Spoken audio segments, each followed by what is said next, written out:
I don't know how many healers we have here, not too many.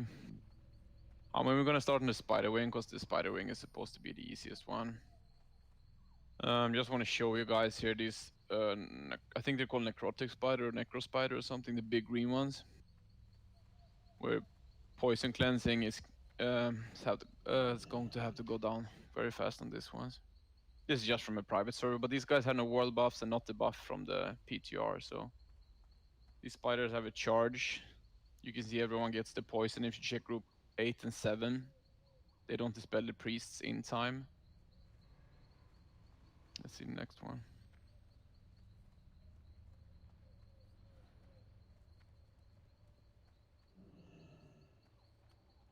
There's the charge, everyone gets the poison, group 8. I mean, it takes half their HP when they're not world buffed. So yeah, like shamans, anyone can dispel poisons. Other than that, there's not too much difficulty in the spider wing regarding the trash. You just need to turn some mobs around.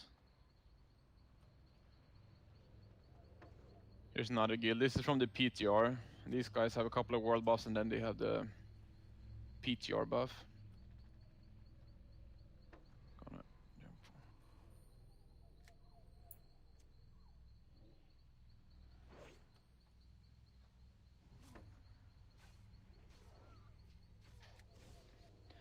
Just gonna watch a pull here.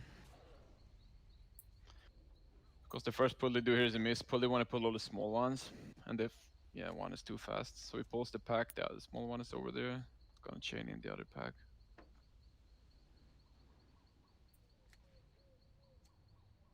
It's another big one charges. The raid gets the poison. You see a lot of people taking damage here from the poison. Cleansing going out, but still, I mean, without world buffs and PTR buff, I mean, a lot of people will die, and that's what we're trying to avoid. Other than that, I don't think. What? Sorry. What's up, boys? What up, man? You can tune in if you want. We just started. Anyways, except for these spiders, I don't expect like any trouble from the spiders. And spider wing. Just biggest first. More. Yeah, I mean, you can also have it around the corner, tanking it, like line of sighting other people. But if you get a pull like this, yeah, always kill the big one. And priority on the cleansing. Gonna fast forward here. Here they also have another miss pull, where they pull 4 of these big ones. And some small ones.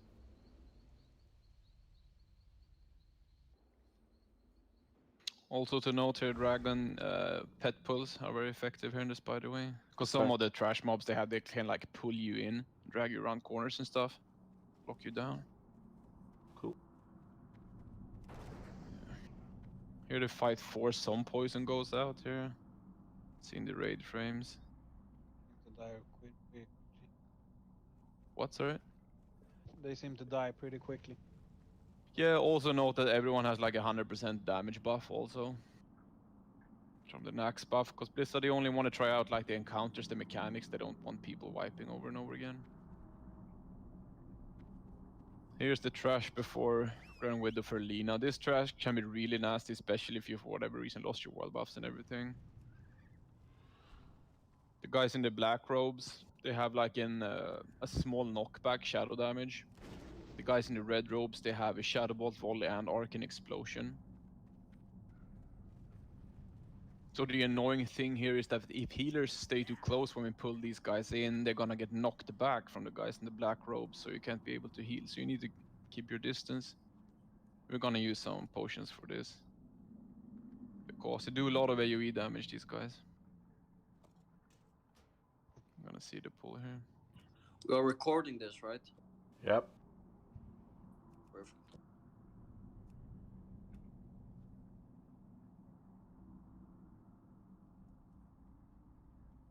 Here they do a precast.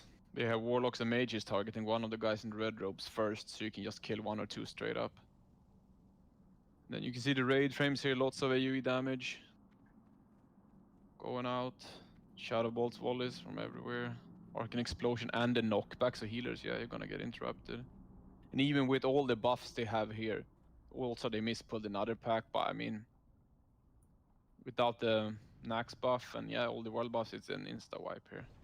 They're also immune to stun. So you're just gonna have to ride it out. So I mean, this trash is really nasty. Shadow protection potions and arcane protection potion will go a long way here on this pulse.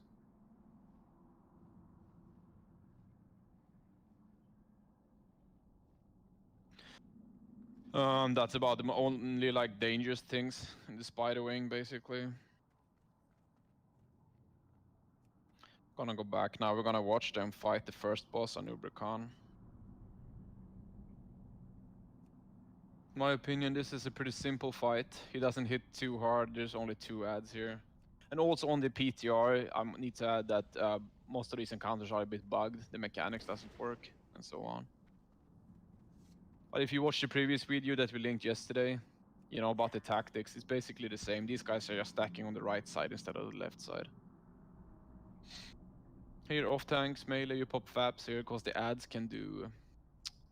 they do like a net, like a web. Locks people in place.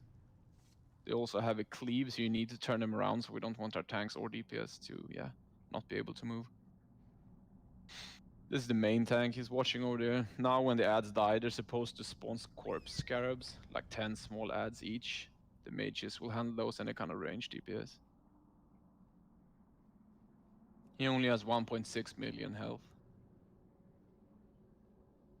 So obviously they're gonna bring him down super fast because they are buffed to the teeth.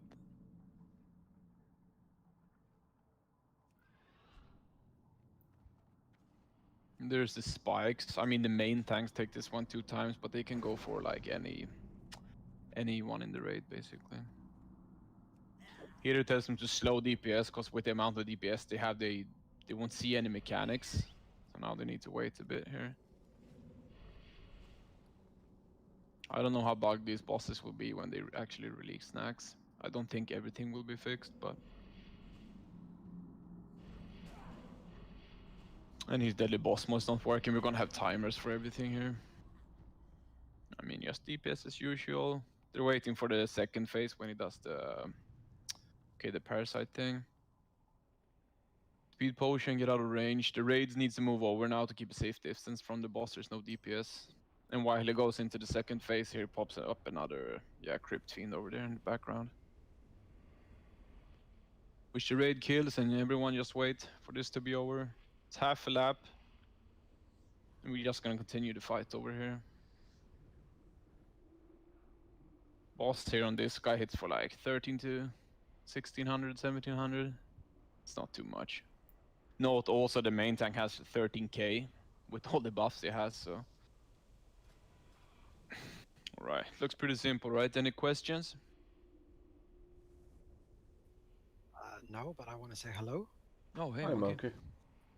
Hello. Yo. For those that don't know, this has been recorded. I'll post the URL afterwards. It's unlisted.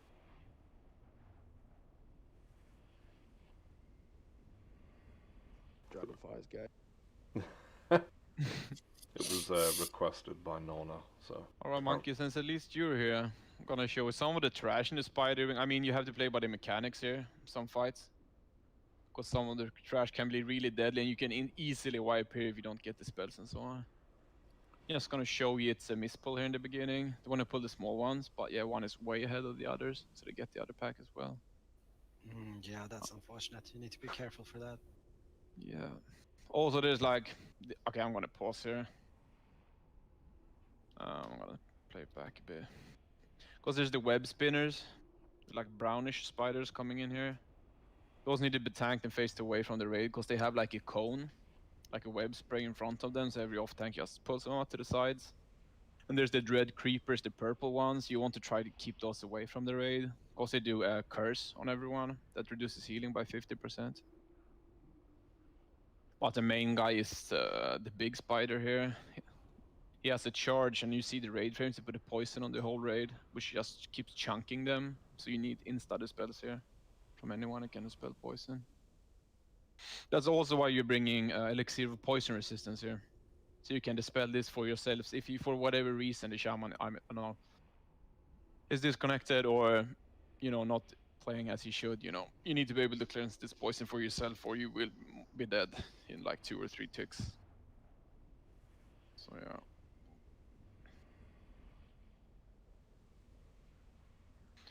Right, we're gonna do this pull again since you're here, Monkey. This trash here is pretty deadly. Oh yeah, the Ferolina one, yeah. Yeah. Shadow Bolt and Arcane Explosion from the guys in the red robes. The black robes have a small knockback. So healing can be an issue here. If you're trying to heal, you just get pushed around here all the time. You also pull another pack there. See the Shadow Bolt volleys going out here. Even not- with the world buffs and the Nax buff, I mean, they're still dying. Was that Without the intentional buffs, or they were they would be. linked? No, there's a mispull because of the spider trash pack. Okay. So they're This Shadow Bolt Valley is 360 degrees, so you cannot turn them, right? That goes out to everyone. I mean, you just have to outlast this guy. Protection potions and lots of healing going out, and I mean extreme damage. Hey, you saw that trash epic? Yeah, man, Stiggy and Buckler, man. Yes. I don't know if anyone can, but someone look out for a WeakAuras about trying to auto pass on that blue shit. Yeah, we'll probably have one for our first raid. Yep. I mean, we can watch another pull here, this pack. And they're talking here. I've got them muted now, but they say you can't stun these mobs, so I don't think the Earth Shaker will work here. So you're just gonna have to outlast it. Okay. And also on these mobs, you do like a pre-pull. I mean, the mages target 1 red robe and the warlocks target 1 red robe, and you pre-cast. That's how you pull. So you try and kill 2 of them instantly, so you only have to fight, you know, the other ones. That's what I was practicing in phase 1 in Molten Core, remember? Maybe you weren't in my raid, Jungle. No, I wasn't. I was in Frank's raid most of the time, I think. We did these kind of pulls to practice for Blackwing Lair for the technicians packs, but we never really used it. No, I mean, here's gonna be absolutely, I don't know, very useful. Because, I mean, if you see each HP up there in the corner is 12.7k HP. That's Still, they get chunked sometimes. I mean, it's just talking over and over here. We're gonna see a pull here.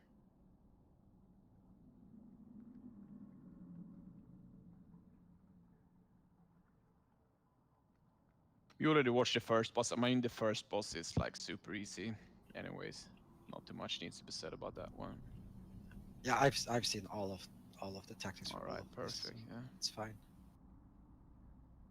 You're getting knocked down, and also it's important that you don't get knocked into another pack, because if you get like knocked away, you can get too close. And yeah, if you put like 1, maybe 2 more packs, you know, that's gonna be that. Just like the wasps in Yeah, man. AK-40. Alright, Grand Widow for Lena. Skull and Cross, you just kill 2 of these ads instantly. We're gonna have some hunters help out with the tanks. You're gonna pull. The marks they have is green, purple, orange, and star. It's gonna be pulled to the side and just off-tanked. And when she's about to enrage, the priest will mind control one of those ads being tanked and just run over to the boss and yeah, dispel the enrage before it happens, preferably. He's hitting him. He has a shield. Not too much mitigation gear. Hits for 1500 here. There's also random silence going out from the ads, so it's something to be aware of. And also, since they have all the buffs and everything going, I mean, you could easily one-face this one without the enraged thing. Is it necessary for the main tank to use a shield as much as he's doing? Maybe not on this fight. Because he's been using it on trash and stuff as well, I think. Yeah, but he also have a damage boost increase from the Right, okay. PTR thing, so he will probably do more threat with that, so he might go with shield for that reason. Yeah, Fair. and also it's their first time in here, so in my opinion, you know, better safe than sorry at least. Yeah. When trying it out. She hits him for 1800 there. Doesn't do too much. There's a mind control ad being ready. They told him to wait, you know, because they just kill it so fast. He dispels her anyways, so yeah, they failed to like try the mechanic. He wants to see actually how hard she hits, so. One thing here, if you're a priest and if you're gonna do the mind control, it could be good to pop fire protection potion. Because there is the rain of fire. I mean, healers should be able to heal you anyways. But if they're a bit slow, we don't want anyone who's waiting to dispel the boss to get hit by rain of fire and die randomly. We also have healers mind controlling, so that's also a thing. Less healing, raid healing. Yes, poison going out, not too hard. Also here, I don't know if you noticed, when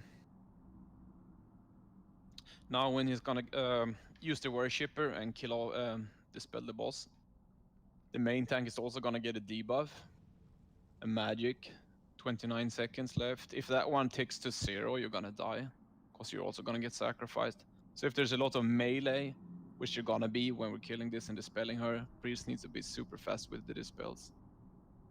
Well, you got 30 seconds, you know, but everyone needs to be dispelled. With a random poison going out, the poison doesn't look dangerous at all. I mean, move out to Dragonfyr. Priest will dispel the boss when she's about to enrage. Magic dispels after you sacrificed one of the adds. Pretty simple. Any questions about this boss?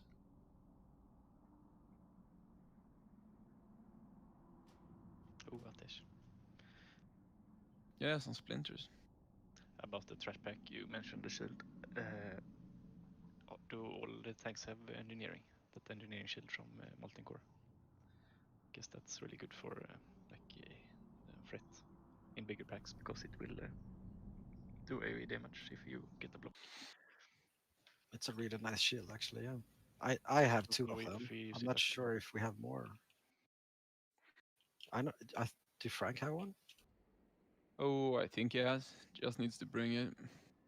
Once again, here with the purple spiders, they do it a curse. So I mean, mages, you need to stop what you're doing when the curse goes out and just keep the cursing. Some AoE from the bigger spiders here, but yeah, not too much to worry about. I mean, the trash in here, pretty basic, in my opinion. We can show some other trash. I mean, the spiders are same. And the spiders is biggest to smallest, right? In that kill order? Or Yeah. Okay. Yeah, and face them away from the raid, because they can cause a little bit of trouble because of they have an AoE ability, it's small cone on the spinners, for example. So yeah, just face things away in decurse and cleanse the poison, and we should be all good. If we just play by the mechanics, nothing to worry about here. The play ghouls, they're talking here, they can disarm these because the ghouls actually have like maces in their hands. Also stuns on these. The only thing to watch out, they have a pretty nasty rend ability that stacks.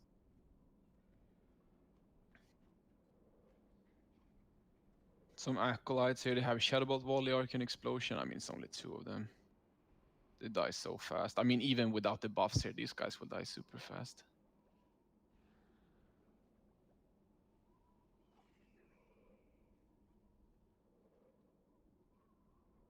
Yeah, we got some plague gargoyles here.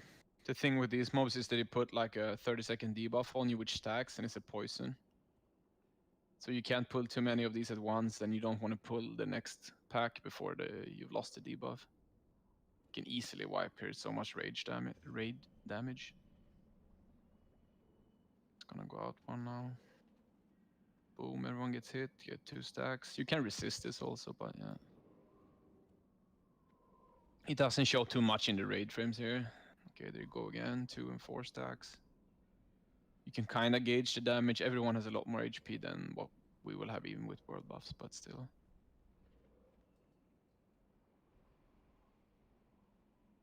Yeah, he just keeps ticking.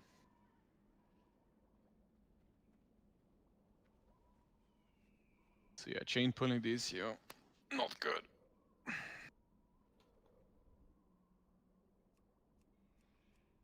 That's basically all the trash. There's also like a pair of shades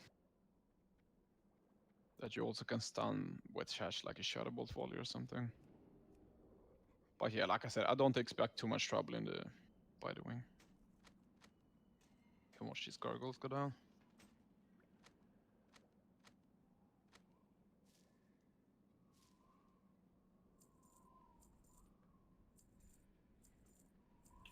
.5 bloodthirst. Fuck yeah. Yeah, man, the damage buff is big, man. And also in here, you don't need to kill all the trash. You can sneak a lot of trash, like this room, for example, in front of them. Because the goose patrol on the other side, you can just sneak past. But yeah, alright. Gonna skip ahead now a bit. My Xnet's just up ahead, but we don't need to watch all the trash. It's the same kind of mobs anyways, yeah. So Yeah, basically. I mean, there's some Plague Hounds in the next room there, but we won't like ever aggro any Plague Hounds.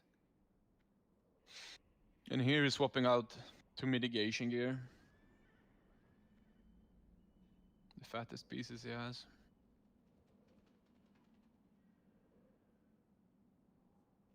Something to take note of, many of these bosses is here is not Yes. going to be straight up threat gear. It's going to be a lot of mitigation wearing in do here. you see that trinket? Is that the AK-41 with the absorb?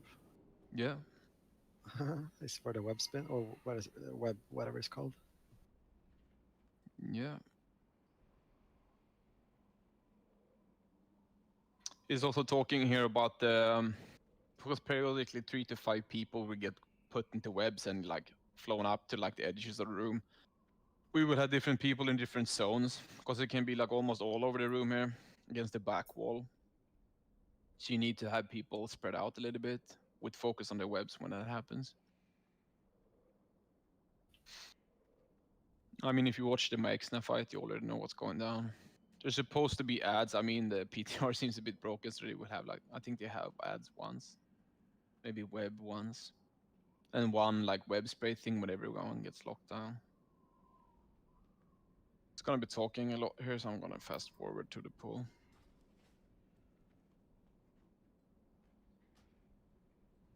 He goes in with 2 weapons, cause I mean, you need to build a good threat in the beginning, then you can just swap to a shield when you're done. She also has like the cone poison, so it's important for everyone not to pull aggro from the tanks here.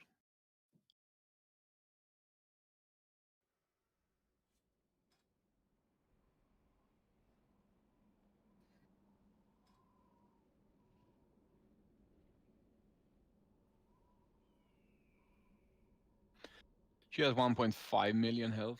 It's not that much. It's gonna be interesting to see how much he drops in that web ability. Even though he has 13k HP, if he drops to 50% or what, we'll see. Yeah, I mean, it's fair to say that some of these bosses are gonna hit really hard. I already watched this one a couple of times, so yeah, mitigation gear is definitely a must here. There's not gonna be like pure deep TPS races that we've seen in previous raids. I mean, this boss will chunk him.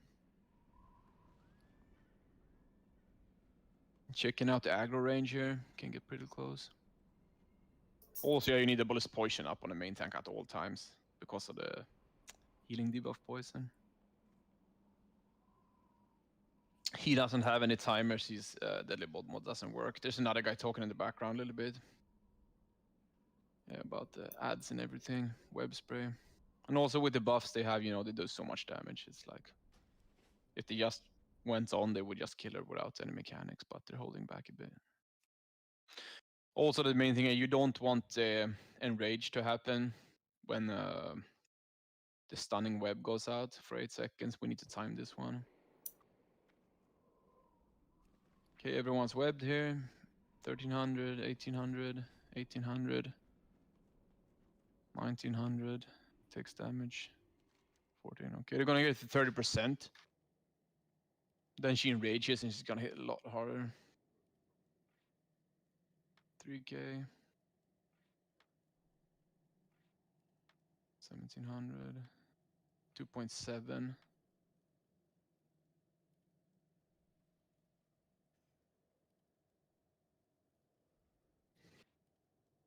So yeah, it hits really hard. It's gonna check his damage he takes here.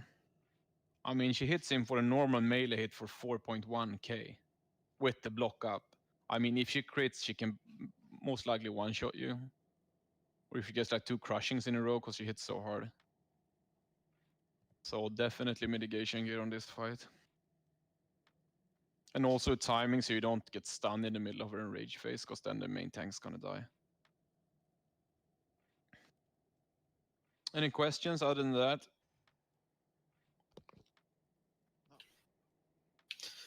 All good.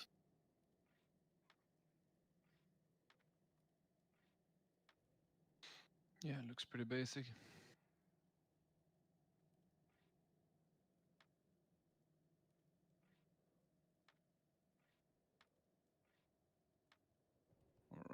gonna move forward to the Abomination Wing here. Talk a little bit about the trash before we go over the bosses.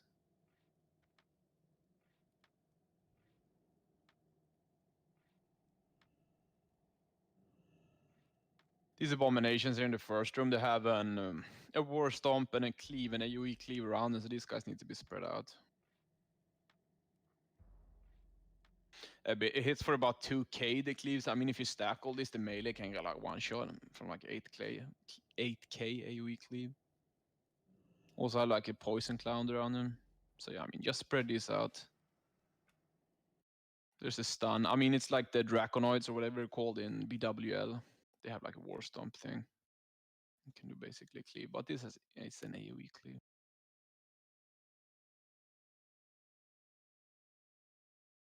Yeah, nothing too fancy there. Got hit by the Cleave for 2.1k. There's the Stomp. So yeah, it's fair to say, you know, melee, I mean range, stay out from these guys here.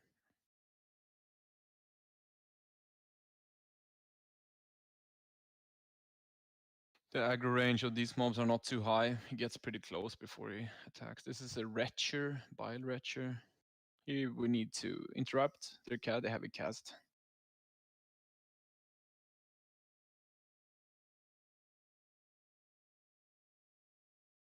Also, everything dies super quick. There's the disease.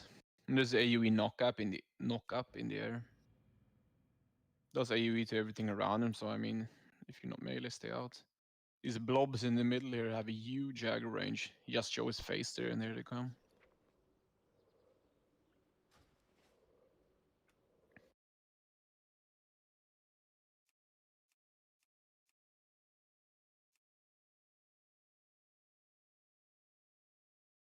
Yeah, a bit of AoE, poison here on all the melee. Nothing too hard. You see the rain frames, it barely moves, so there's another one. Even when you clear this, the Grobbler boss, he patrols and he will be up on like a balcony here up.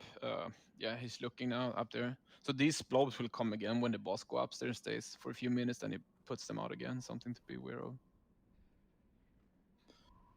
Another Bile Retcher interrupts AoE, like knockback thing. I mean, these guys don't have too much HP.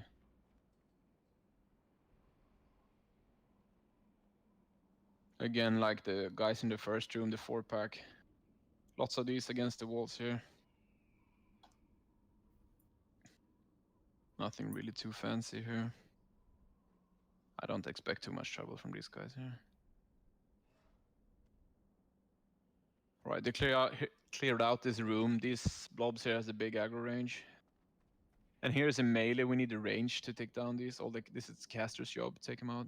Here we move the raid as one team because the blobs have like random aggro. Even if you have the most threat, they can still go for someone else.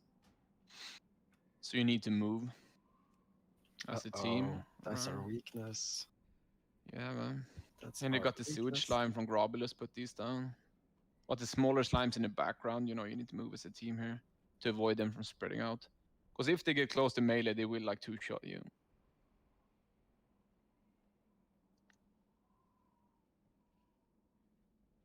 They have around like 1000 DPS, the small blobs. Here he shouts a bit because some of the priests are running the wrong way. It's better to stay up so you can have all of these small slimes, you know, going in the same direction. I mean, you just kite them around the room, AoE and down, melee, stay out. Very basic. All right. Different trash here. Mad scientists, surgical assistants, and living monstrosities. There's a bit of a mana drain here, and the big guy, the living monstrosity, he can drop like a lightning totem. It hits for like 2k nature damage and mana burns. So yeah, the big guy needs to die ASAP.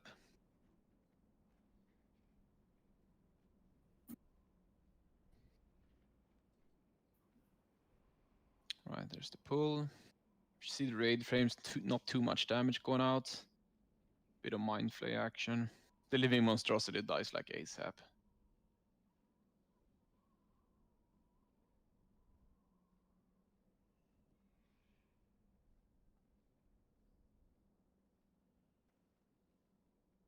Just talking a bit about the trash here. I mean, melee, you can fap on these, on the abominations, to avoid the stomp and anything, especially when you get this into position, the tanks should at least fap. Because there's limited space here in this room here for the pulls. Right, we've seen the big guys already, we can watch some of the smaller pulls here.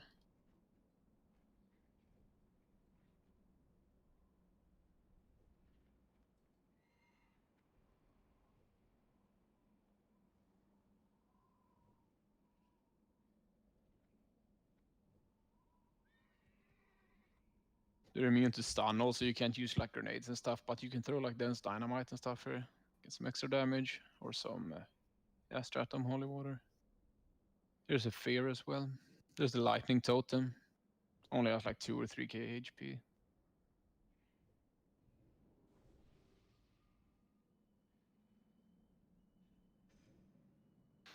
Right, yeah, just a more bunch of this trash here.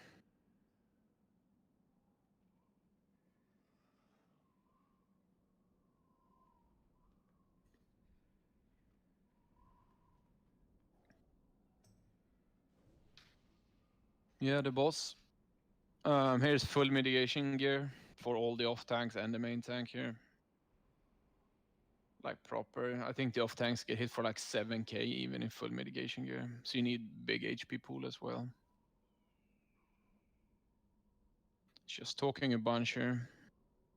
He's gonna stack the 4 off tanks in one spot, and he's gonna pull the boss through them, because apparently something has to do with whoever is closest, like his aggro table. So if you get the 4 off tanks and the main tank first, it's gonna help out a lot apparently. The rest of the melee, they will stack behind the boss, and they will also dip in the goo there, because the boss has basically one mechanic that is hurtful strikes. And he's gonna target the 2nd, 3rd, and the 4th guy on the aggro table and do a hurtful strike that hits a lot. And it's depending how much HP they have. So if you're like half HP and melee, you won't get hit by the hurtful strike, even if you manage to get like 4th or 3rd on the aggro table. Also super important, don't over aggro, because I mean, if you over aggro in your melee, you're gonna get clapped instantly. You won't survive one of these hits here. And this boss is also super bugged on the PTR. I watched another guy, another team do it, and he started clapping the melees, and when the like 5 or 6 of them died, he just stopped using the hurtful strikes mechanic. So we'll see how it is when it's finally released.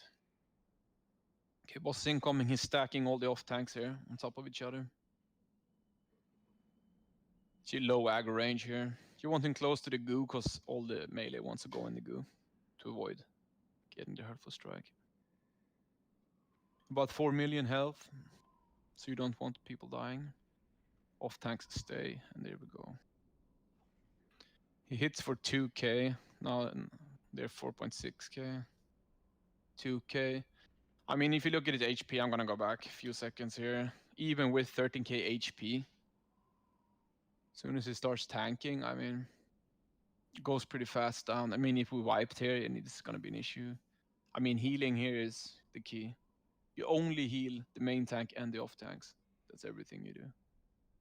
The off tanks will take turns taking the hurtful strikes. So.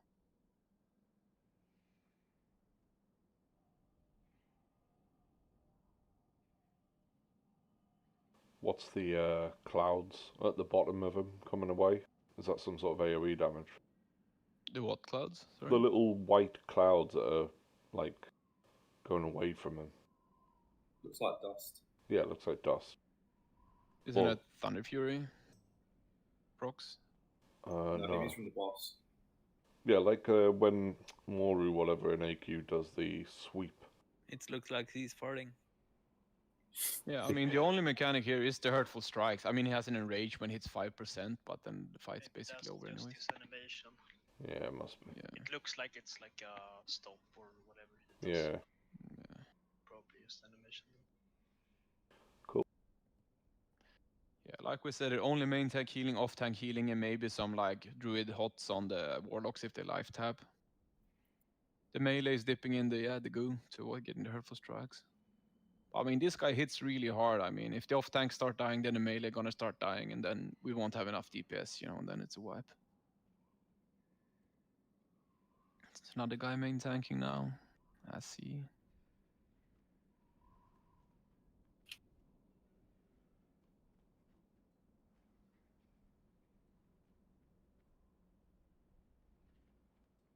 I mean, the fight is super basic, you know, keep the off tanks, keep the main tank alive, don't over threat, you know, and you got this one.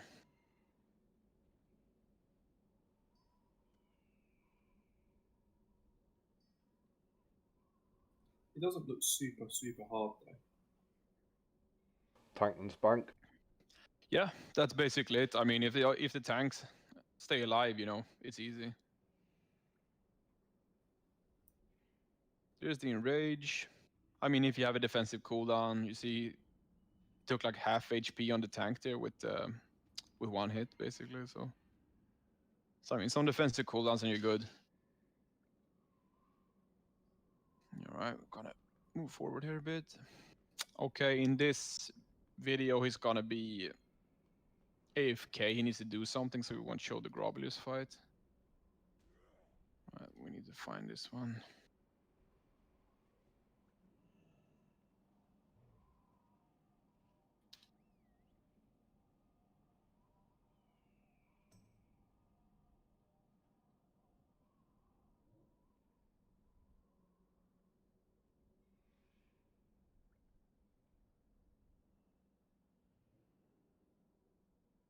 I forgot it was AFK. If not, I would see when did it start.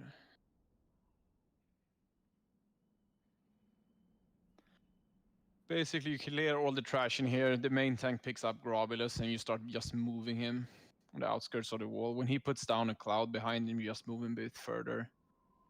And you see in the middle of the screen as it's mutating injection on one of the rogues. I mean, if you get this one, then you need to run out of the way. Not the way we're gonna drag the boss, but the way we came. And you stand there and you wait for a dispel. And when the poison is dispelled, you will leave a cloud on the ground, and then you will run back to, doing what you're doing. Here you see, one gets a cloud here. Bam, gets dispelled. Leaves the poison. There's a spray. So that spray should only hit the main tank because it will spawn a blob. I mean, if you pull aggro just before he does the spray, you know, the whole melee group, for example, will spawn slimes, and that's going to take a lot of mana to recover from. Other than that, it's super simple. Just drag him across the room a little bit. As soon as the clouds go down, you get the mutating injection, you run away, not the way we're going, the way we came, get the spell, and then go back to what you're doing. The clouds are not up the entire fight anyways. So, I mean, they will go away, but you don't want like clouds in front of you and stuff.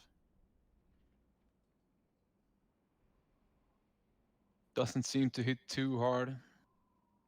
If you melee got hit, you have a lot more fallout slimes now. I mean, an off tank just picked this up and you can probably keep them in the melee group and just cleave them down. You see his timers, they're DBM timers in the middle of the screen.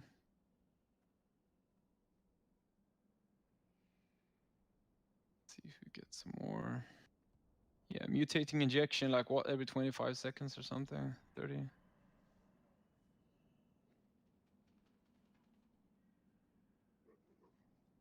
Yeah, about 15, 20 seconds, maybe you're gonna get one of those clouds. I mean, if people, as long as people are not too trigger happy on the poison cleansing, you know, it's all good. It's basically also a tank and spank fight. See the whole melee team moving there, just chasing him. Some fallout slimes, you know, no big deal. Just Any questions? Just a quick side note, there was a priest dispelling outside the bank in Orgrimmar. Alright, good to know. Yeah, any questions regarding Grobulus?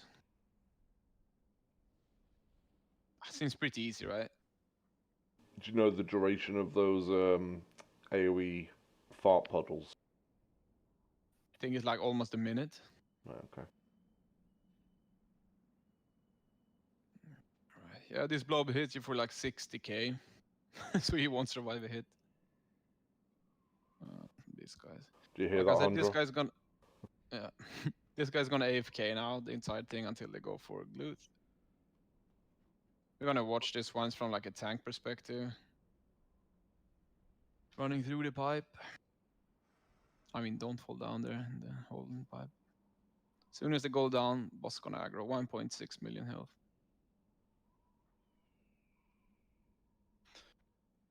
Yeah, he's gonna get the debuff. You need 2 tanks here on top. Because they need to like, yeah, swap the boss between themselves, taking turns tank.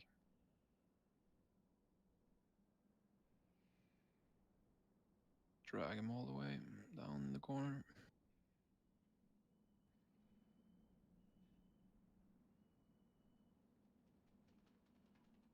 You can see a little bit in the background some of the zombie chow spawning there.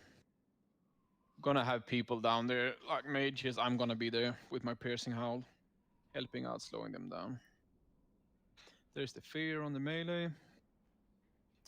Like almost all the bosses, they do so much damage, you know, so they're skipping out the mechanics basically. You're gonna hold it though to wait for a decimate that puts everyone to like 10% HP.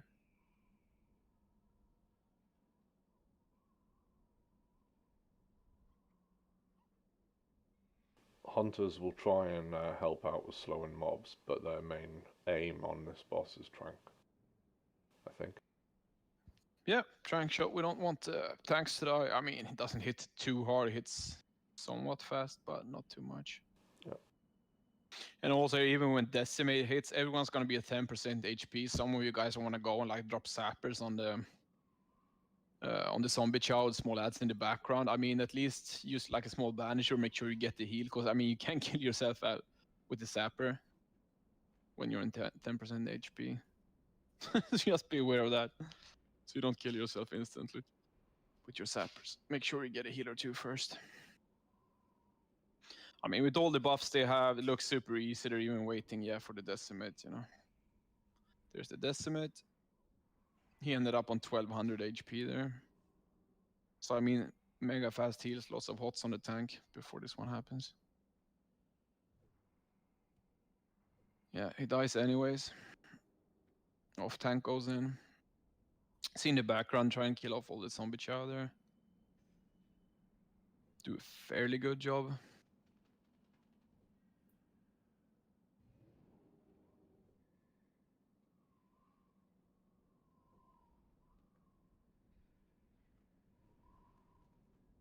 Yeah, boom. Glut's dead. Any questions regarding this boss? Will we have a frost mage for this or no? Yes, at least one frost mage. Maybe we'll take two just in case, you know. I think at maximum two. I'll help out in one of those like camps back there with piercing hull. That should be enough. Is the mobs that spawns, are they counting as undeads or monsters? They're undead, as far as I'm aware.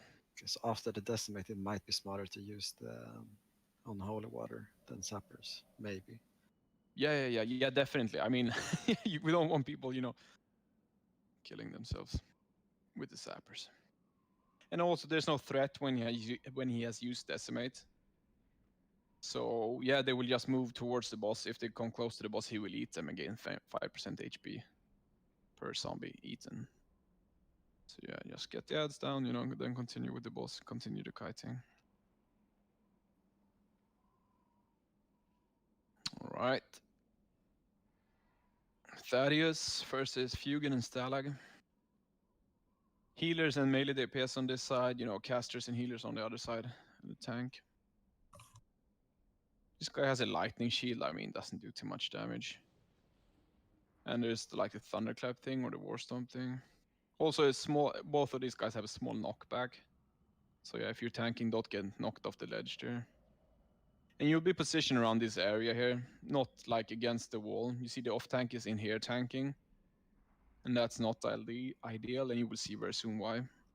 He decides also, I mean, you know, he thinks might as well be in here, not too close to the edge. The knockback, now it's gonna get thrown over. With the magnetic pull here.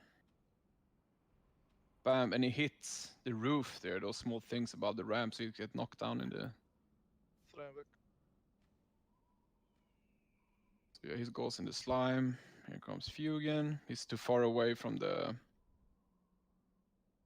You see like the lightning in the background. The bosses are supposed to be hit by that.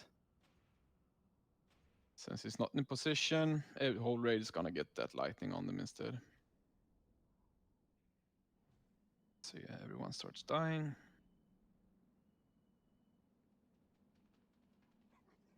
Yeah, obvious wipe. Right, running back and forth again. Reloading so they get the world buffs back.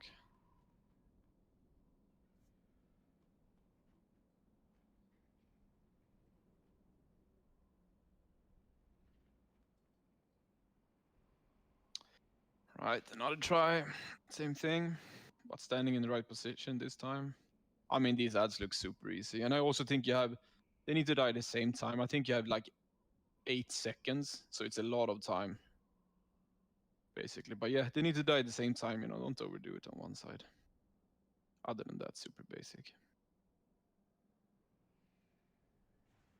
One is dead, this one was like 13%. Yeah. Easy. Yeah, you need to jump here. If not, you need to go, you fall down in the slime and you have to run all the way around. Here's perfect, everyone stacks here, super tight stack. Boss gets released, everyone keeps staying here. Chain lightning going out here, we're gonna euthanasia protection potions. When his hand starts like glowing, here's the polarity shift going out. So yeah, you get negative or positive. Negative go right, positive left side. Instantly, you need to stop everything you're doing here when that one is supposed to go out. You stop casting anything, you need to go to your position. Here you see Sondi, the warrior, he went to the right side, he got like one-shotted. Pay attention to the debuffs near the minimap. Yeah, I mean, it's more important than anything here. Because if you start dying, I mean, you give everyone around you with the same polarity as you have a damage increase. And you need that because Status has a lot of damage. There's another polarity shift. You can go straight. There's enough time if you move instantly. You can't finish your cast or anything. There's another guy, he was too slow leaving this side. Then you die, it will show you if you don't know what you're doing on this fight particularly. Keep going, should be another polarity shift pretty soon. Check your debuff, check it. Boom, got a different one, you need to move ASAP. That's risky to move straight. Yeah, but you see, if you move fast, I mean, we're not gonna tolerate anyone like being slow on this. If they can do it, that means we can do it. So that means you're gonna have to do it. Just saying. Should maybe implement the way like when I did this on Wrath, we had if you have plus you run on the right side and minus on the left side. It was kind of smooth because this is gonna kill a lot of people, but let's see.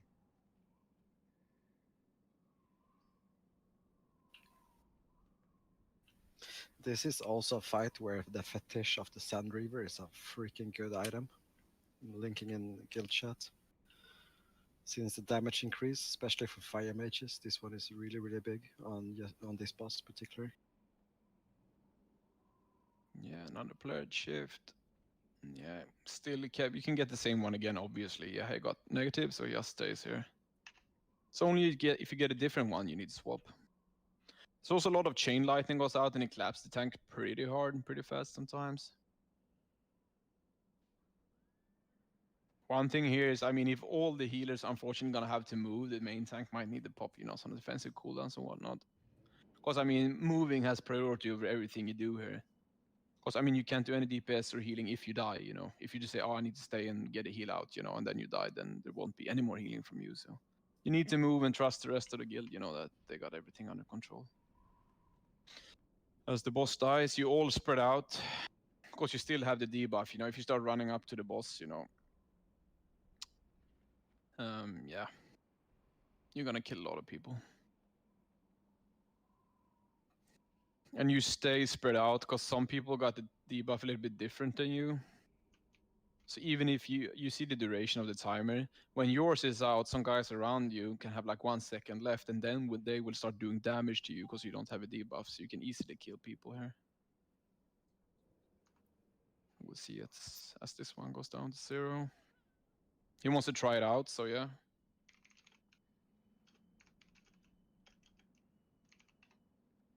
Right, it's almost at 0. He loses his, bam, he get hit from the guy who had like a few seconds left. So if there's a lot of guys around you, you can kill each other. Other than that, any questions for this one?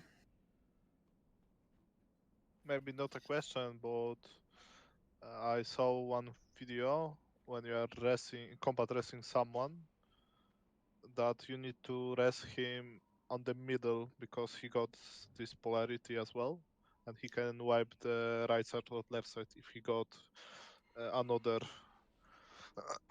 polarity shift. Definitely, yes. Yeah, I mean, you won't wipe the raid. The only thing that happens is that you will die, because everyone else will do damage to you. You won't do anything. Because, I mean, if you get combat rest in this fight, you won't have any of the polarities, positive or negative. That means you have to stay and wait somewhere outside the raid until you get either positive or negative polarity. Because if you don't have either, everyone will do damage to you that you're close. So that means if a druid needs to rest someone, you need to run out to the side, get a combat rest off, and then the guy who gets combat rest needs to wait until he gets the polarity. Then you go back and do your DPS or healing or whatnot. Also, the jump should not be a problem. It's just a simple jump. Everyone should be able to do it, but you can use Frogger or Slow Fall or whatever.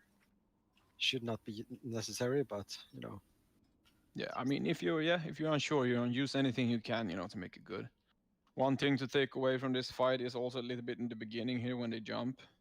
You don't have too much time to get into position. The other guys kill on that side first. Then there's you jump down and everyone stack, go to the middle, everyone is, because, yeah, there's only a few seconds, everyone needs to be in the position here.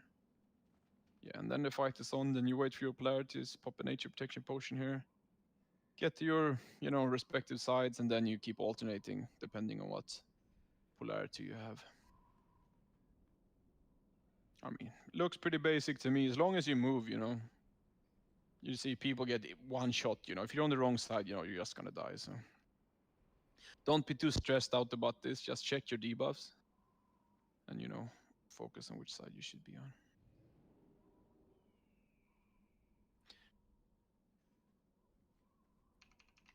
I have one more question because I was a little bit late. How you manage tank swap on Glove? You only have 2 tanks. Yeah, I know, but how you manage to do it? How you wanna to do it? Oh yeah, you have one main tank and the off tank follows very, very closely in threat. Yeah, but I was watching Alliance stream from this, and I saw that they are using Blessing of Protection on tank. But I think that if we are Horde, we can make a leap for tank. Then he reset the stacks, and he can still tanking after leap is pop off. And Sounds then very smart. this second tank need to be second in threat as well. But there you need can't stop DPS when you sleep, and you can still pop every treat you get here. Sounds smart, yeah. I thought it was tauntable, but No, he is not tauntable. yeah. That's very, very smart. He was right there. They use use Bop there on him. And he. I mean, the debuff is like 12 or 15 seconds, I think. See, I mean, yeah, if you use a lip and you stop attacking, so the off tank can take a few stacks, then maybe you can go back. Maybe there will be timer for this attack, or it's random. I think it's random. I also think you can dodge it and stuff. I don't know exactly what makes you get this the mortal wound, the healing debuff. But yeah, definitely 2 tanks on top here. But also the lip thing is really good. Because here, almost it runs out by itself here, then it gets another stack there. So I mean, if you're close to losing your stack, you just lip and let the off tank take over. Then you lose your stack, and then yeah, you can go back to tanking. Yeah, but that's really good. We use lip here definitely on our tanks. Right, nothing more here on this stream regarding Nax. But yeah, looks pretty easy, right? Abomination Wing. He dies as you say that. Yeah.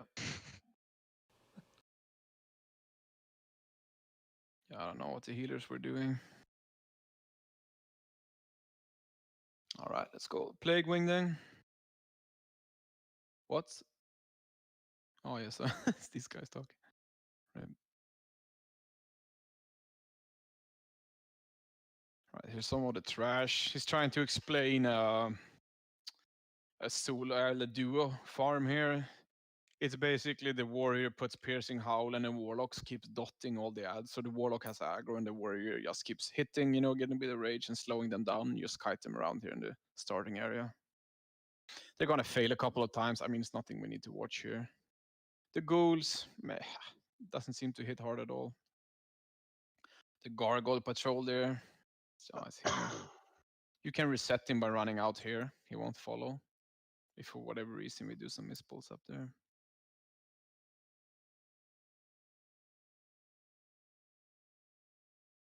There's also gargoyle. The first gargoyle here on this wing does not have the poison we saw earlier. That's a stacking poison debuff that can't be dispelled.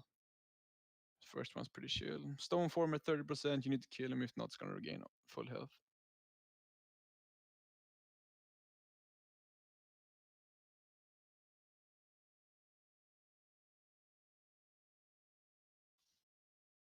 Again, he's trying to show this thing where you can do a farm, but this ghoul seems pretty fast in my opinion. Infectious ghoul, they probably have a disease. I don't know too much about this trash. But yeah. Also, any hunter range can kite the slime blobs around. I mean, they hit pretty hard, but a good tank with some mitigation, you can easily tank those. Yeah, once again, it's trying to show off the pull here, but it fails because, yeah, other people do different stuff to it. You see a rend effect on the main tank here, so a little bit of dot damage here. Intercepted that mob, and you know you can stun these. If you ever have trouble, you know you can throw a grenade and whatnot. Rogues can stun, you know. I don't expect any trouble from the trash in this wing, to be honest. I'm gonna fast forward a bit here. There's a patrol going up and down the stairs. There's also two gargoyles in like stone form next to the stairs. Pretty hard to see them. Once again, here you can't pull too many of these too quickly because there's a stacking debuff. Yeah, you can't dispel it. So yeah, 2 at a time. And pretty big aggro range here, so don't get too close. Just telling everyone to stay back here. Waiting for the patrol.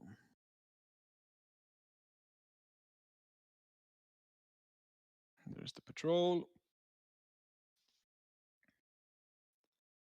So it's a body pull. You see the aggro range here, tanks. Yeah, hunters helping out there. There's the poison.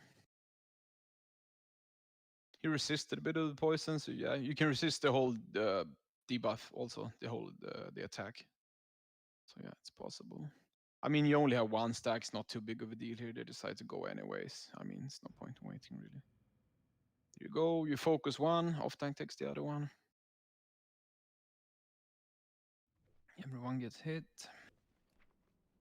It's gonna hit 30%. Stone form. Yeah, it's just gonna die. The packs they just killed behind them, they are also skippable, so you can run past them without pulling. All right, good to know if you ever want to go like super fast in here. Yep. You need to go in a very straight line. Like what we tried to do on Shazzrah in phase 1. Good stuff. Here you can see the aggro range of these gargoyles. Pretty close, you know. You don't want to be peeking over the stairs here unless you're a tank, you know, ready to pull.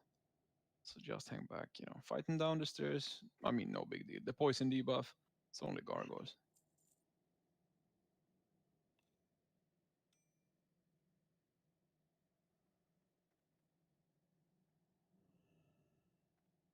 All right, time for a boss.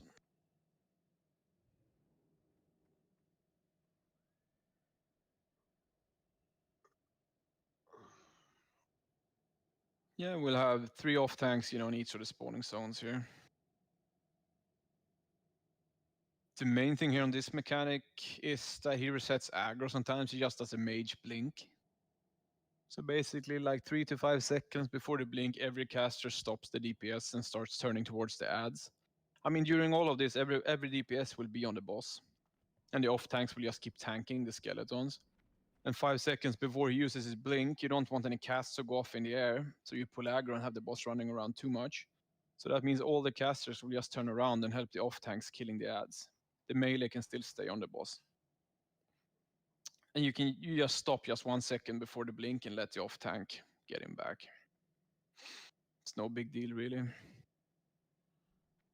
Also when he blinks he puts, I think it's a magic on everyone around him, so priest needs to do this on the spells here. There's also a curse going out like all the time. And that's the curse. I mean, it's you have 10 seconds to the curse the entire raid. If it doesn't get the cursed, if the curse goes off, finish its duration, you will do like 2,000 shadow damage to everyone around you. So yeah, the cursing priority over everything else here. From druids and mages. Like there's no skipping out on these mechanics. If you do one curse goes off, that's fine. 2 goes off, 3 curse goes off. I mean, the raid's gonna start dying. 4 curses, the whole raid will be dead. Like we said, you have 10 seconds, so it should be plenty of time. We have good mages too. So.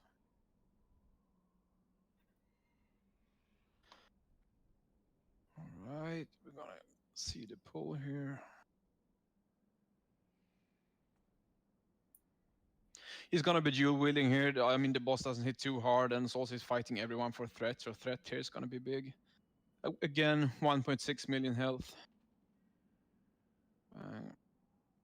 I mean, some rogues pull aggro, very stupid. Just wait a few seconds here. The other tank gets aggro. He got, I mean, the main tank here we're watching got a lot of parries off. So, yeah. There's the curse. Insta cursing. Right, there's another curse going out. See, they didn't manage to decurse everyone. So you see the raid frames, the raid keeps ticking down here. Ching. I mean, without world buffs and the PTR buff, you know, people are dead there. So I mean, extremely important to actually play by the mechanics here. You see a little bit, and he has a little bit. If you could move his camera a bit.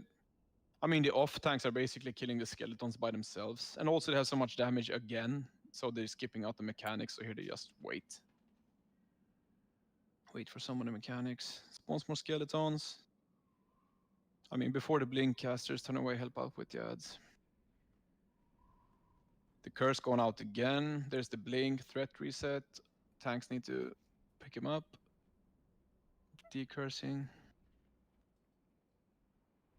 Yeah, curse on everyone. Yeah, also the blink, that was a magic, so yeah, magic dispels there. Even with all the buffs, I mean, the raid is still ticking down because you're not playing by the mechanics. Yeah, that's it, I guess. Oh no, he teleported to the balcony. Now a bunch of harder skeletons gonna spawn, but I mean, it looks so easy. Well, skeletons have like 30k HP or something. They have a cleave, but I mean, I don't see anything dying. They also have a mortal strike, but I mean, it's like, yeah. Any questions?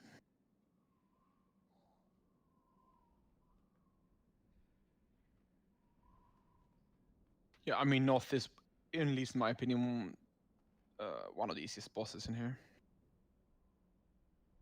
Next part is a bit interesting. Here's the like suppression room of Nax. So yeah. It's checking the aggro range here.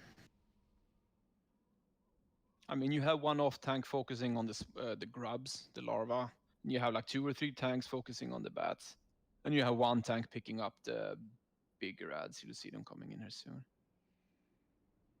I mean, a bit of poison damage, a bit of slowing. Nothing too major. The only thing here is like all the suppression. So you need to keep up with the raid. And you will leave combat in here also, so maybe you can get a sip off. There is a kill priority as well, yeah? The big guy is always first, isn't that right? Yeah, keep the big guys out of the raid. I mean, the small grubs, they have a slow. The bats can charge people. So, I mean, they will be moving around a bit. You also have another type of bat, I think. To be honest, I don't actually remember what it does, but yeah, definitely kill order. Big guys first, they do AoE damage. And like a stomp of sorts, it does damage. Here to check the respawn, it's about 25-30 seconds. So there's actually plenty of time, but you can't like lag behind. Start body pulling extra stuff. All right, they're gonna go here. Everyone gets ready.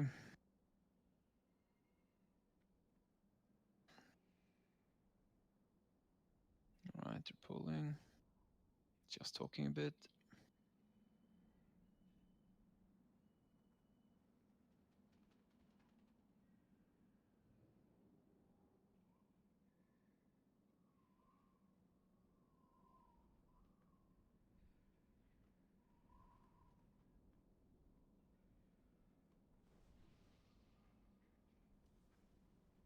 Yeah, also here, we're also going to talk over the boss fight. I mean, because when you get close to the boss room, you're going to pull him.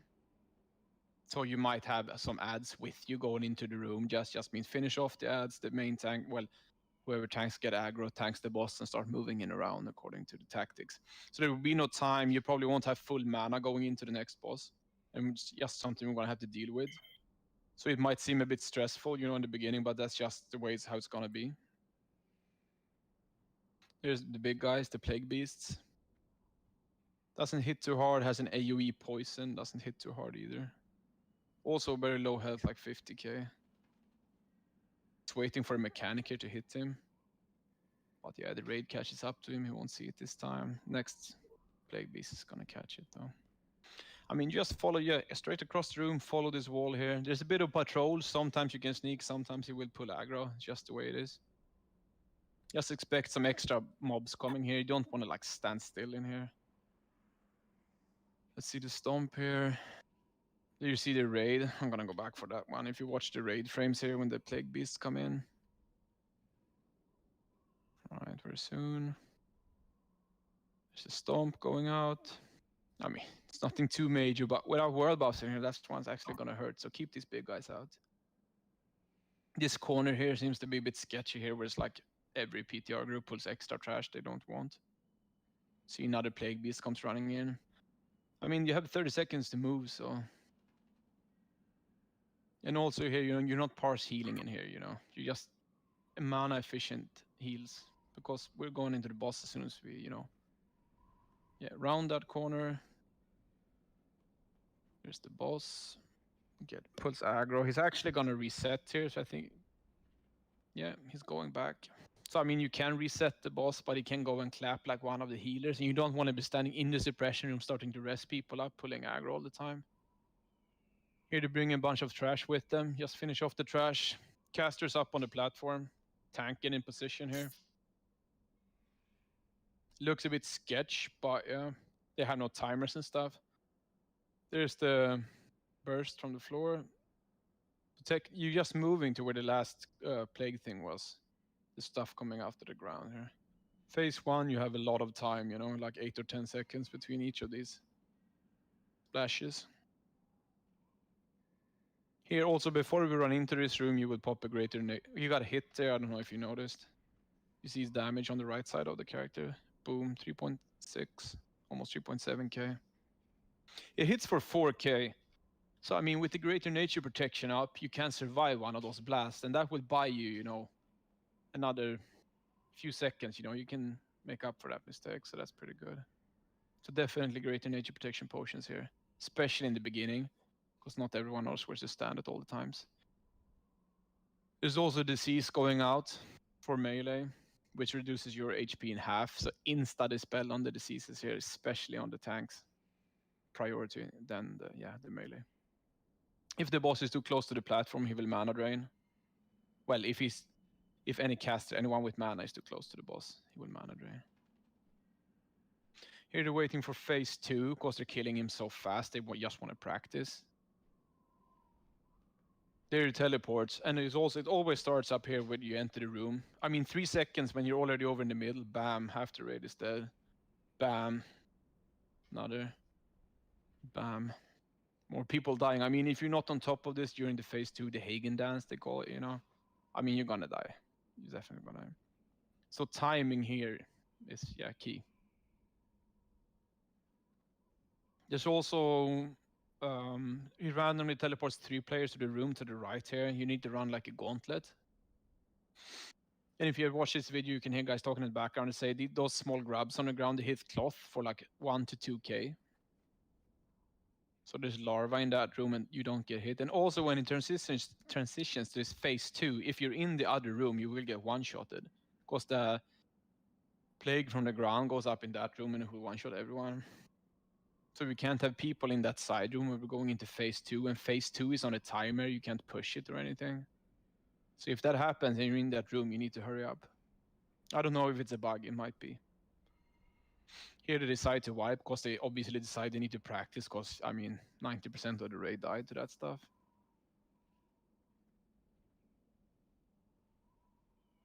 Also, he gets hit by the boss for like 4k. So if you're not dispelling the disease, that puts the tank's HP to half very quickly, you know. He can just clap a tank. That's possible. But I don't expect too much mitigation gear here. Because you need to put threat and moving around the room. It's also annoying to move around because his hit box is pretty big. So get him into the right position. And also DPS, I mean, if you don't get... Even if the tank is not in position, you also need to know that you should be out of the thing from the ground there. So, I mean, position is key here. Don't die to stupid things and annoying things. Oh, yeah, we can watch this again here. Pressure room, here they go. Just starting.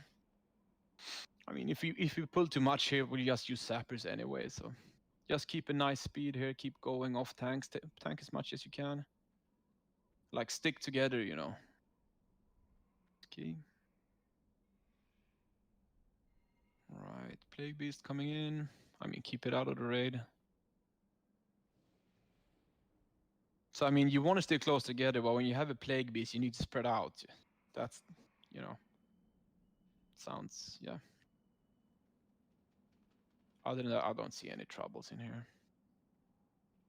Now the Plague Beast, you know, some of the cash can hang back a little bit, you know.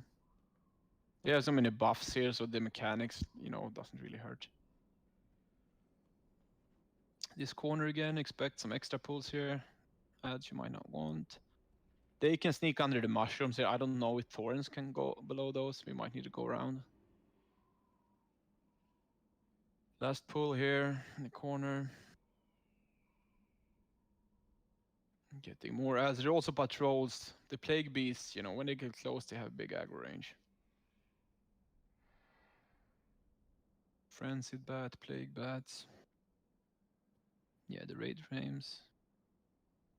Yeah, not too much going on. They decide to go in even with the ads, you know, no big deal. Here's the off tank. He doesn't really know about the mana drain mechanic, so he gets shouted at a little bit. So if you're tanking here or pull aggro, you need to move the boss away from the platform. He's not just gonna drain, you know, all the casters. Once again, the eruptions. It's always the same pattern.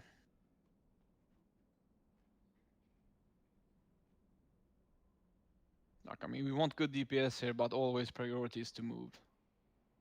The plague is still going out on tanks and some of the melee. Meanwhile, we're doing this. If you see the minimap, you see people in the other room there coming down. The three that gets teleported where you go together, you need to help each other out because there's like ice stalks in there that has the mind flay, which will slow you down. So you help each other. It's not whoever can reach the bottom and go into this room again the fastest. Is, you know, get each other out, you know, help each other out.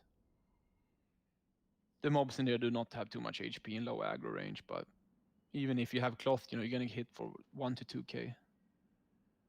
Okay, a bit too close there. Some of them got hit, but they have so much HP and potions, so yeah, no big deal. Teleport, 15 seconds.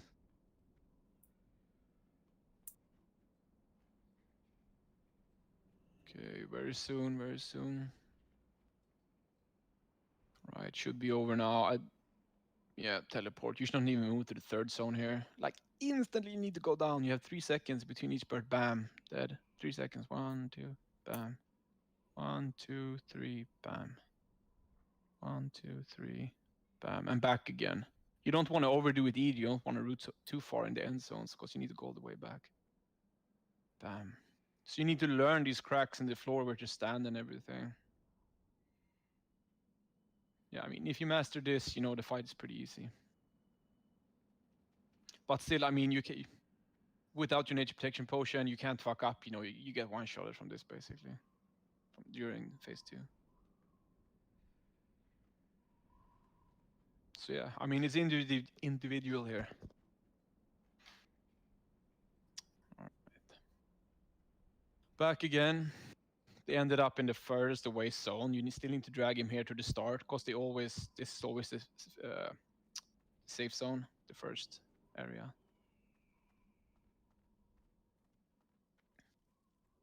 So I mean, watch this fight until you learn all the zones exactly where to stand at all times.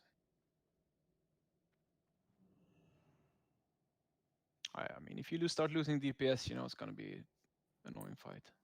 And you always have to do the suppression room every time you need to go here. All right, any questions?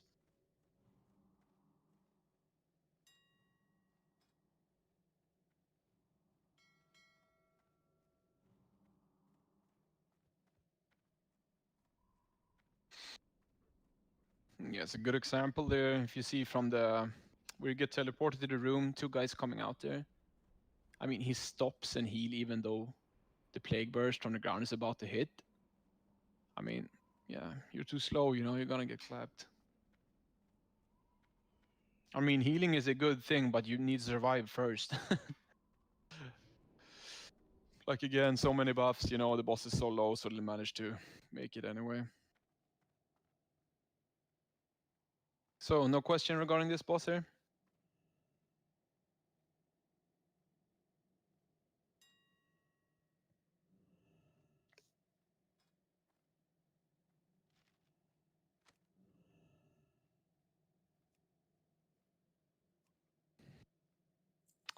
Yeah, here's the room we were talking about earlier. You will be teleported to the far end of this room here when you're fighting Hagen, 3 people at a time.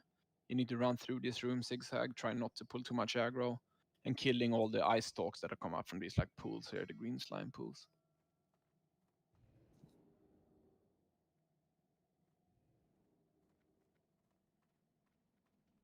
Alright, Hagen is down, there's no more trash, there's only Lotheb. It's next fight. He's checking his mitigation gear, we're gonna see. I actually haven't watched this fight yet, so it's gonna be interesting. See how much he hit for.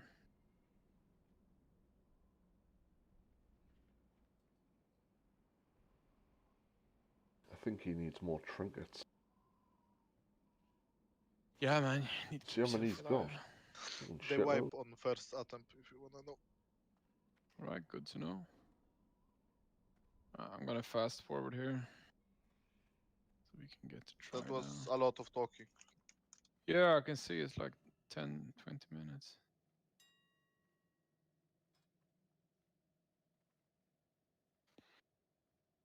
Yeah, Lotheb, yeah, I mean, you can only do 1 heal a minute as a healer.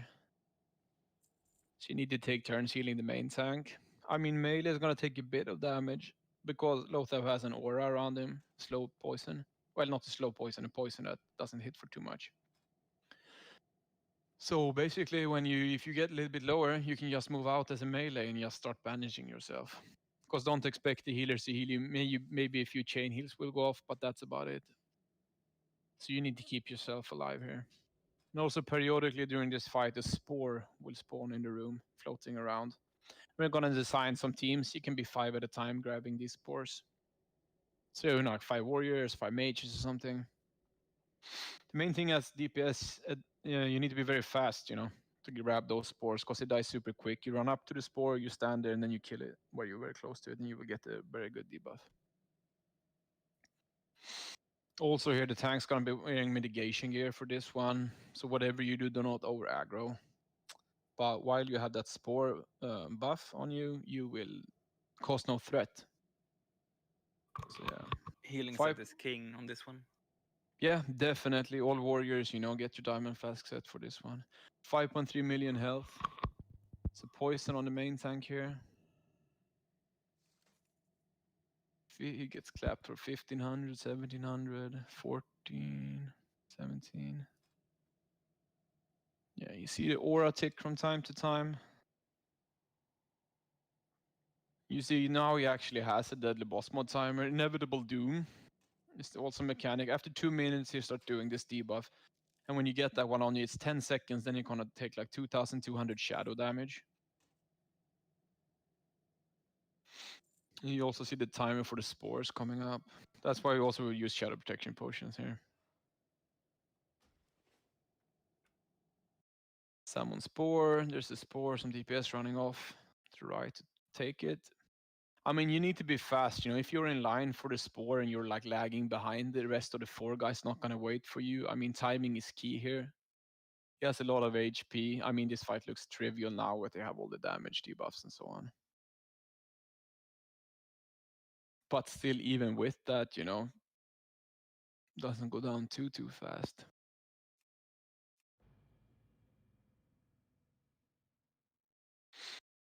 Poison on the main tank, the aura on the main tank, and then auto swings.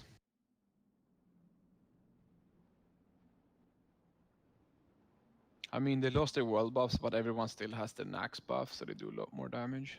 This is definitely gonna be a race. Alright, let's see Inevitable Doom in 10 seconds.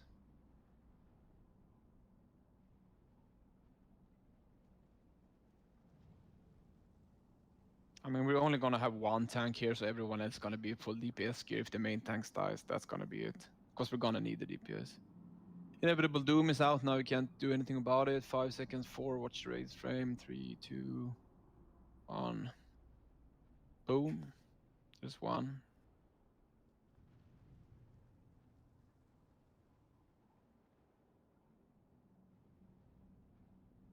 And after the first Inevitable Doom, they're gonna go off. Is it every 30 seconds after the first one? Or is it every minute?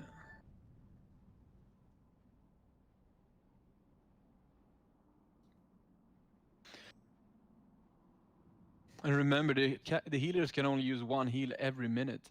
So they're only gonna be healing the main tank. It's your own responsibility to stay alive this fight. So I mean, bandages, all that good stuff. Trinket of Heroism might be good here.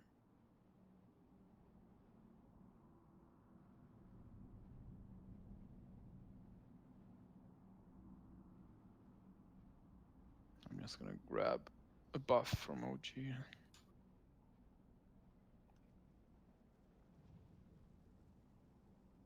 Yeah, fights keep going.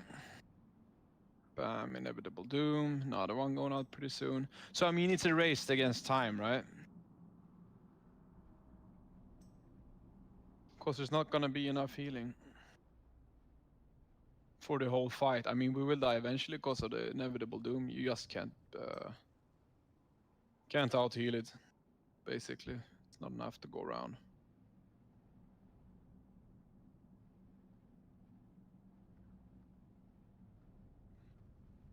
Why did they take him to the gate?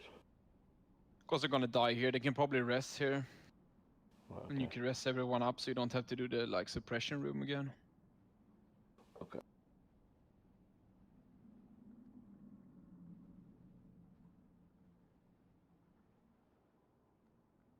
There's a wipe. There's one of the spores you guys will chase later.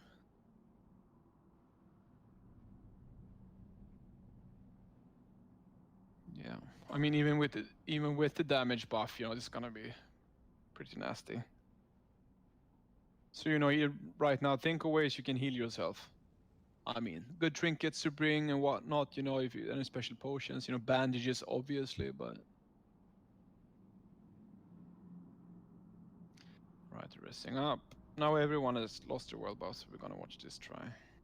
This, I mean, they still have the Nax buff, but it's gonna be more, a little bit, at least a little bit more accurate than, yeah, than what we can expect here. I mean, not too high aggro range is in the room already, so just make sure you're inside of the gate, you know, when we're about to pull. I mean, Jungle, yeah. can I say something?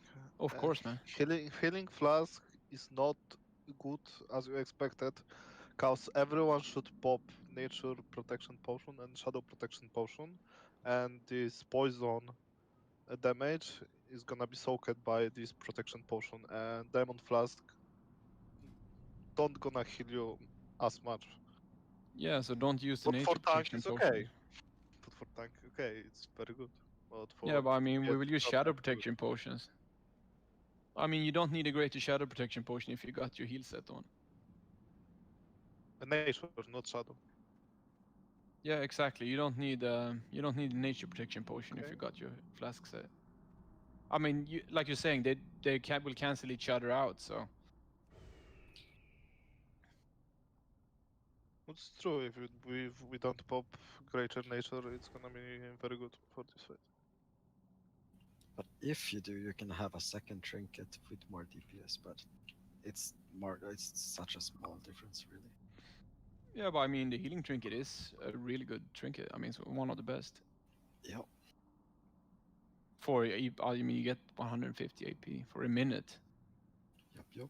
But you can maybe you can pop like Earth Strike twice during this fight. It's also good. I mean, yeah, I mean we're gonna be popping greater shadow protection potions on cooldown here. You see a lot of spores going out pretty quickly. So I mean, yeah, DPAs need to take them. I mean, the spawn so far away, you know, it looks so annoying. Go and grab one. It's the debuff. Go.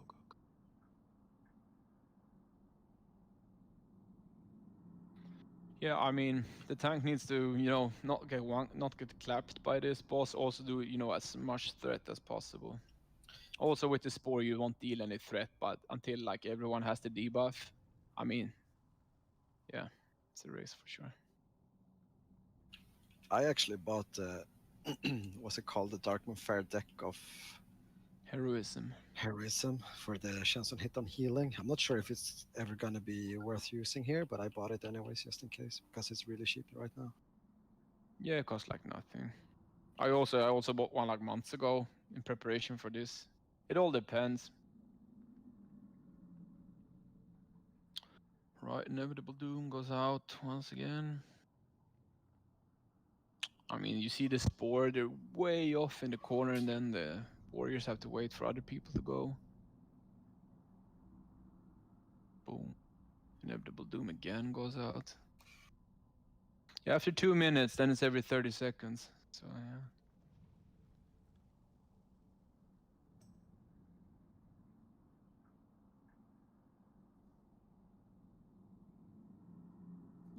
I didn't check too much, but I didn't see like anyone use bandages and stuff. They're just going with like potions. Or maybe we won't be able to. Everyone does double damage here with the Nax buff, so probably gonna be able to have to use some bandages and whatnot.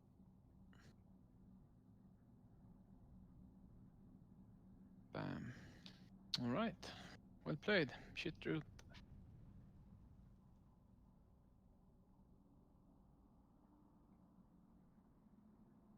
Yeah, and so any questions regarding this one? How long is the crit buff lasting for? I can't recall. I think it lasts like over a minute. 2 minutes? Is that the one on the screen there? Yeah, it could be if it catches the spore in the end. It says Yeah, it's 2 probably minutes. it. Yeah, it lasts 2 minutes then. Okay. So that's pretty big. Do you think it will stay on even if you log out? I don't know.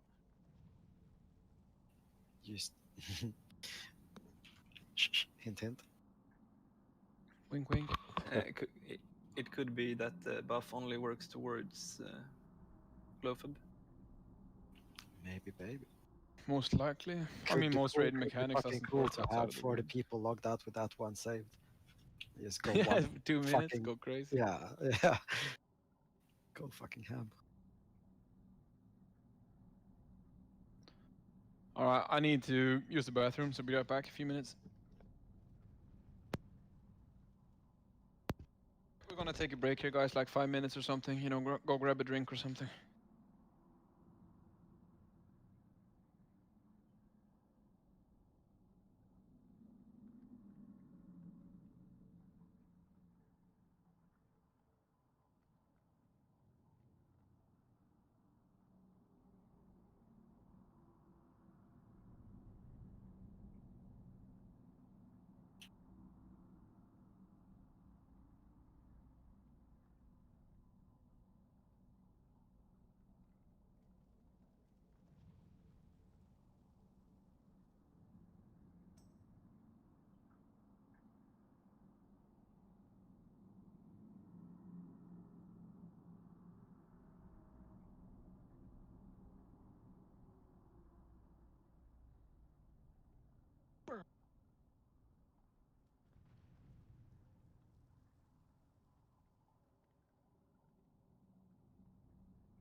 information about the buff I've put in Discord channel.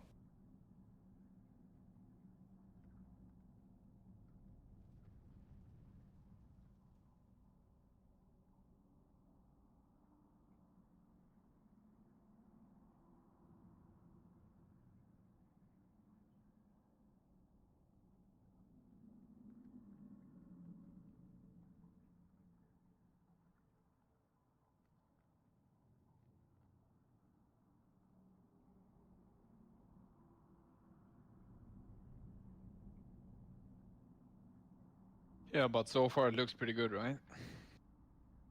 Yeah. I put some information in guild chat and the Discord chat about that buff from Lothar. It's pretty big, huh? Yep. 90 seconds, so a minute and a half, spawns every 12 seconds. Only 5 people can get it.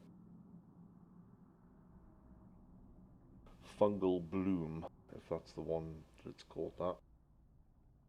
Oh, I guess so. Yeah.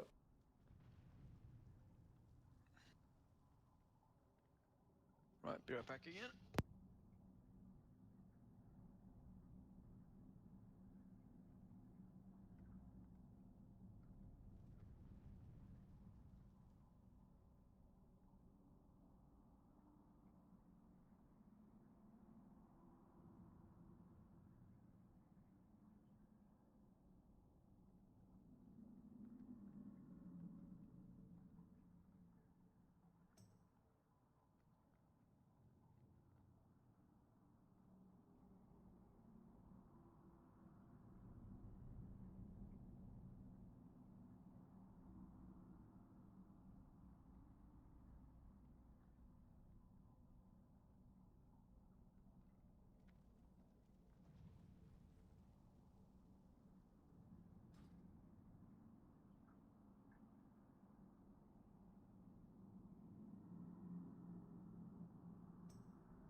So are people back or still on a break? It's been awfully quiet for a long time, so I don't think everyone is back.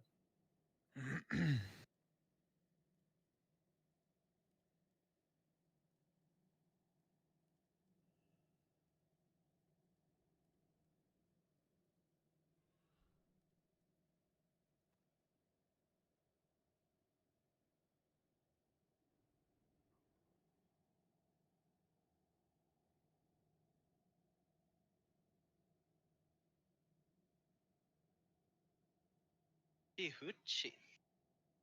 Gucci, Gucci. All right, gonna give it another minute or something. Then we start.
Monkey Frank, are you here?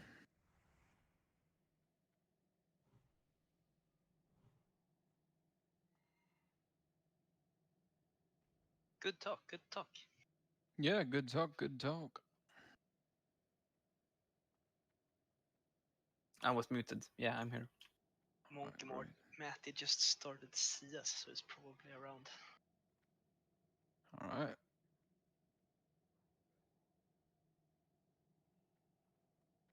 Yeah, anyway, I think it's time to start again. I mean, there's one more wing and then Saffron and KT.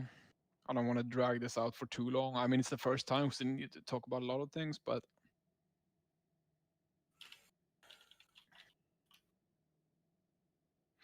all right, we're gonna start this up again here now.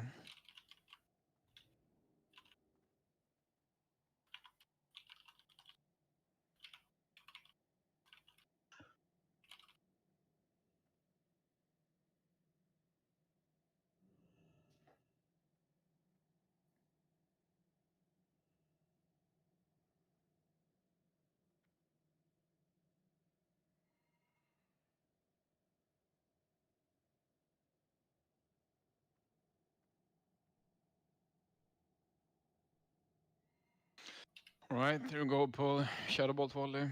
The Necronites need to be interrupted. The Shade should die just super quickly.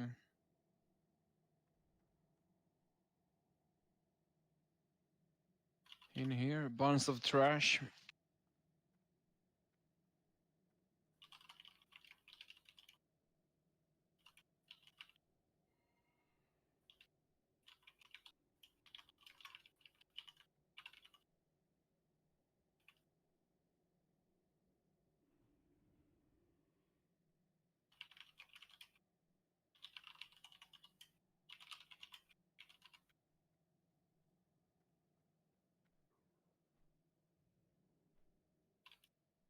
Yeah, kill off the Dead Knights, kill off the other ads. I mean, these captains here, they have like a whirlwind stun. So you need to take these to separate corners. Split up the DPS. I mean, everything dies so fast. They have all their world buffs back again, and also the PTR buff, of course. Yeah, Death Knight first, get the other ones, the captains out of the way. They just decide to cleave everything down here, but yeah, without all these buffs, you know, you have actually gonna have to play through the mechanics a bit.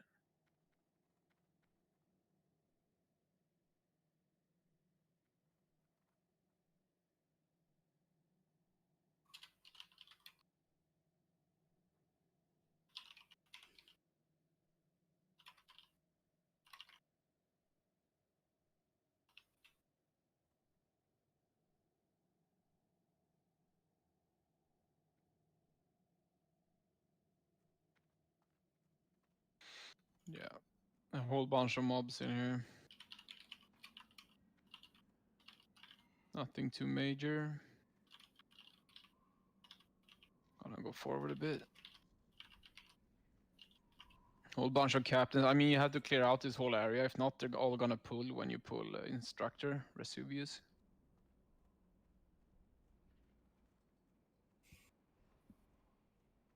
So yeah, just keep clearing.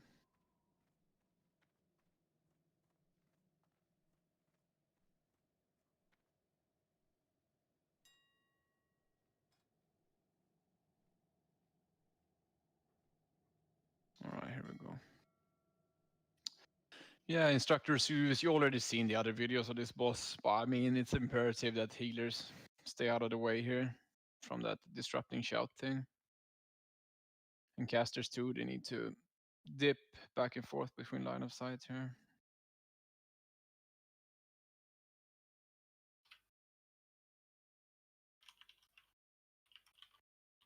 I haven't watched this wing yet, so yeah.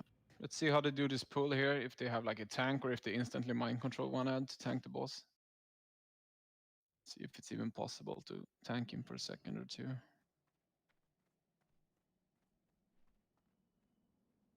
Oh yeah, they got a priest straight up. They gonna ninja pull this pack. I mean, they're gonna reset a whole fight. Alright.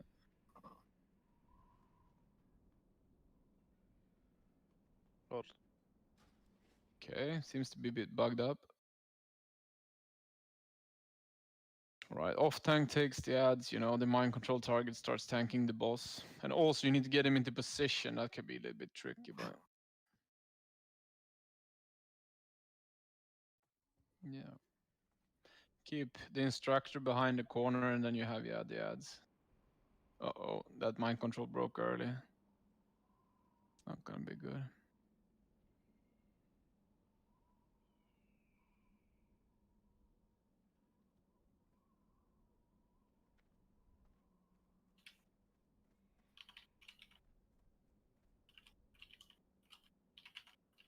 Oh, he's gonna tank with shield wall here. Let's see how he does. Oh, he never got a hit off. Do you see that, Frank? Shield wall. No, but I mean, in case the if the mind control breaks early or there's like an interruption between the mind controlling and basically when the priests need to swap the ads here for tanking, this guy was ready with a shield wall to pick it up. Yeah. Oh man, he gets one clapped. 18k.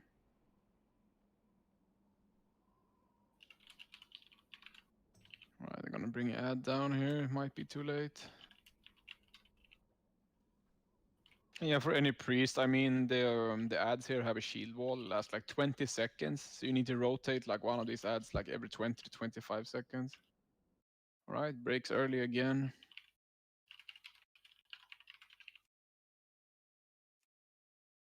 But also priest, I mean, if you're mind controlling here, you need to, because the boss might move a bit, you know, so you need to, yeah, priority is to get him back into position. And then, yeah, keep tanking.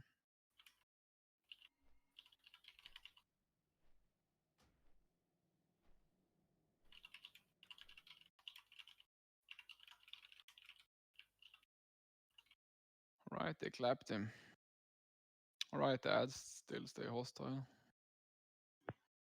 Have the priest got to use an ability there? They got to use like bone shield or something. Yeah, the understudies, they have a taunt and yeah, a shield wall. Which you need to use. I mean, the other ads, after like a round of mind control and tanking the boss, you had like half HP, even with all the healers just healing the ads all the time. So I mean, the boss hits really hard, so it's super important that that shield wall is up. If not, the ads will just die, and when you run out of ads, yeah, there's no one left to tank the boss in the end. He's gonna start running around clapping people.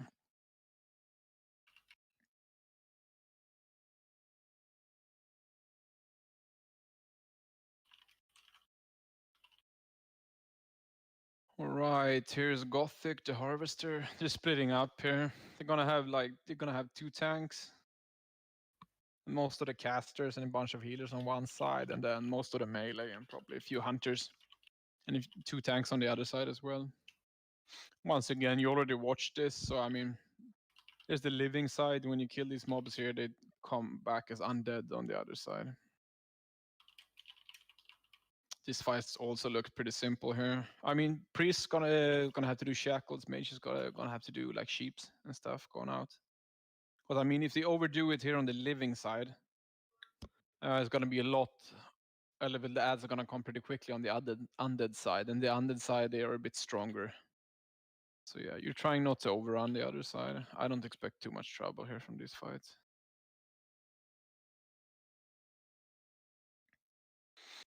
Some trainees.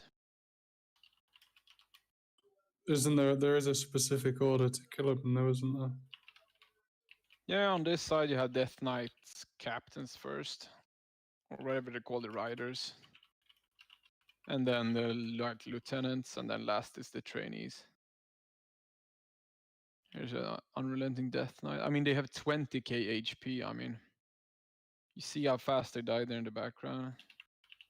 This guy basically solos it.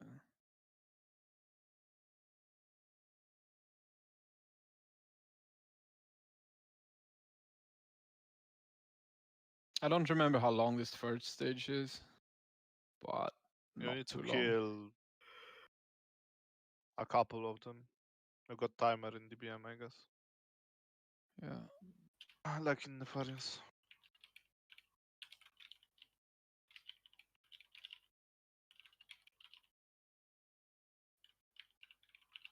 Yeah, and on the undead side, the killing order is like the small ones. The trainees first, they turn into ghosts. Then I guess it's this Death Knights here, and then you have like the ones on the mounts. Unrelenting Rider. Wow, he only has like 26 or 27k HP. I mean, this fight's gonna be super easy. The living side's naturally easier anyway. It's the undead which is harder.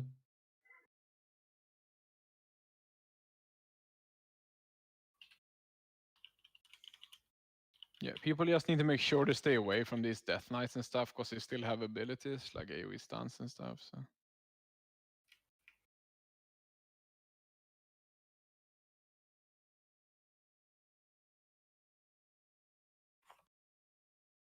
I don't expect too much trouble here. I mean, our melee team is pretty strong, so they're gonna do a lot of damage on the other side too. I have a hard time seeing us get overrun there.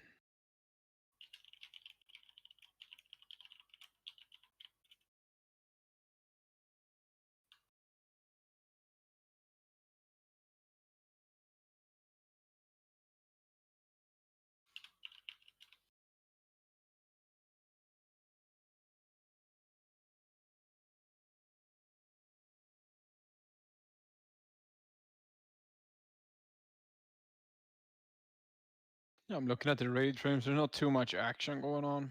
It's a little bit of damage on the other side, but not too much.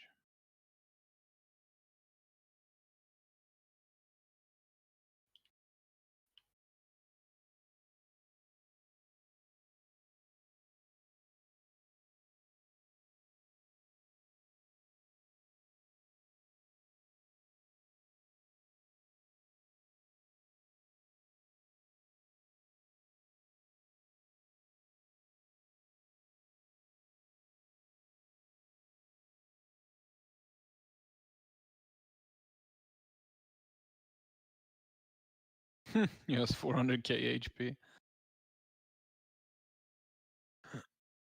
All right, we're actually gonna see that buff again. All right, health 3k, damage 100%. Okay. All right, after the ads are done, Gothic is gonna teleport down here, and this side is going to start. Okay, he does like a random shadow bolt or whatever, void bolt something.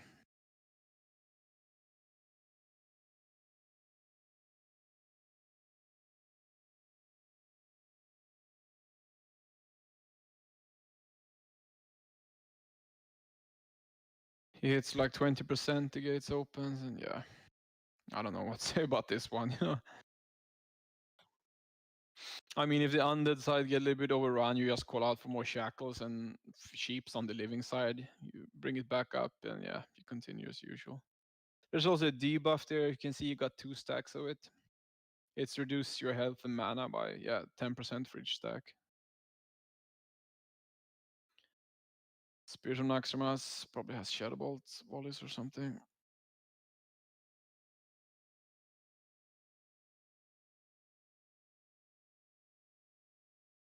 Once again, you can skip some trash here.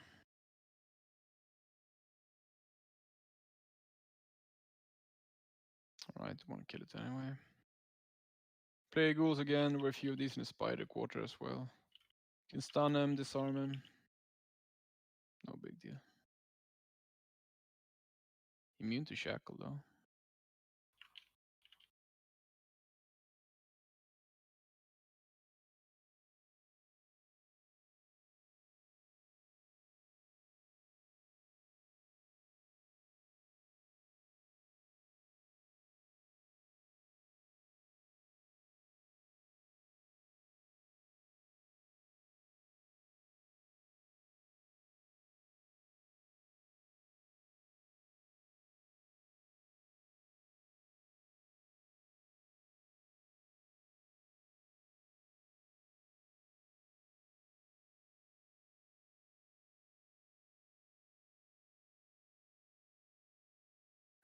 Alright, they're moving their way forward. There's nothing new here. This plague, whatever they're called, Necropolis Acolyte. Gonna push their way forward. Here's the door.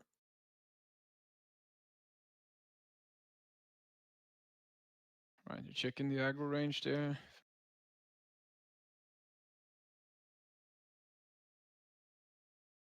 I think you can skip like 1 hour cause it was they was trying here save the guy who is aggroing him to reset the bosses. Because this aggro range is full. Then they gonna start learning how to running healers start running after ticks.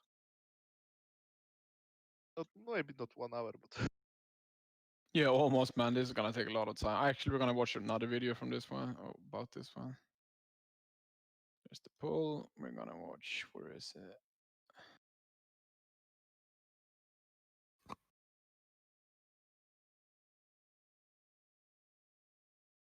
Okay, we're gonna skip the RP. I mean, you already watched a bunch of guides for this fight. I mean, there's a lot of moving parts here.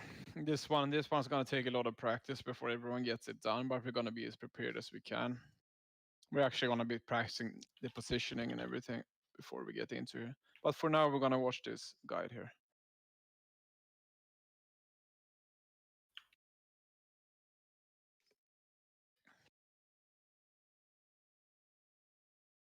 Can you guys hear the guy talking, by the way? no. No? No.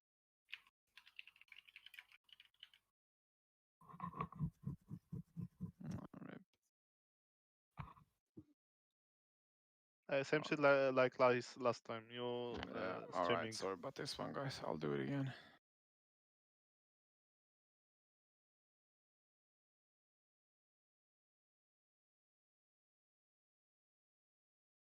Are you sure you can't hear it? No, we can hear it. All right. Tune in again, guys, if you want to see. We're just going to watch a video of a guy goes over all the tactics for each individual role. All right, I'm starting it now, if you're interested.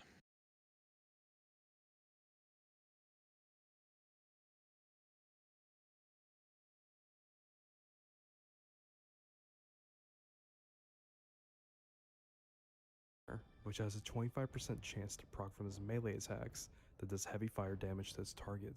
Because of how dangerous this ability can be if your tank is unlucky, it is recommended that every tank used on Mograine has about 200 fire resistance to help reduce the damage. Finally, keep in mind that both tanks and healers should be ready to use their cooldowns, because Mograine is a tank buster. Every 12 seconds, Thane will summon a meteor on top of a random target in 20 yards. Players will need to stack up so that the damage is shared with each other, and make sure to bring fire protection potions to help with this fight. Every 12 seconds, Blamo will summon a void zone on nearby targets. These void zones will kill players that are standing in them very quickly, so always watch your feet when near this boss. And then finally we have Zeliek, who will use Holy Wrath on players that are within 35 yards of him.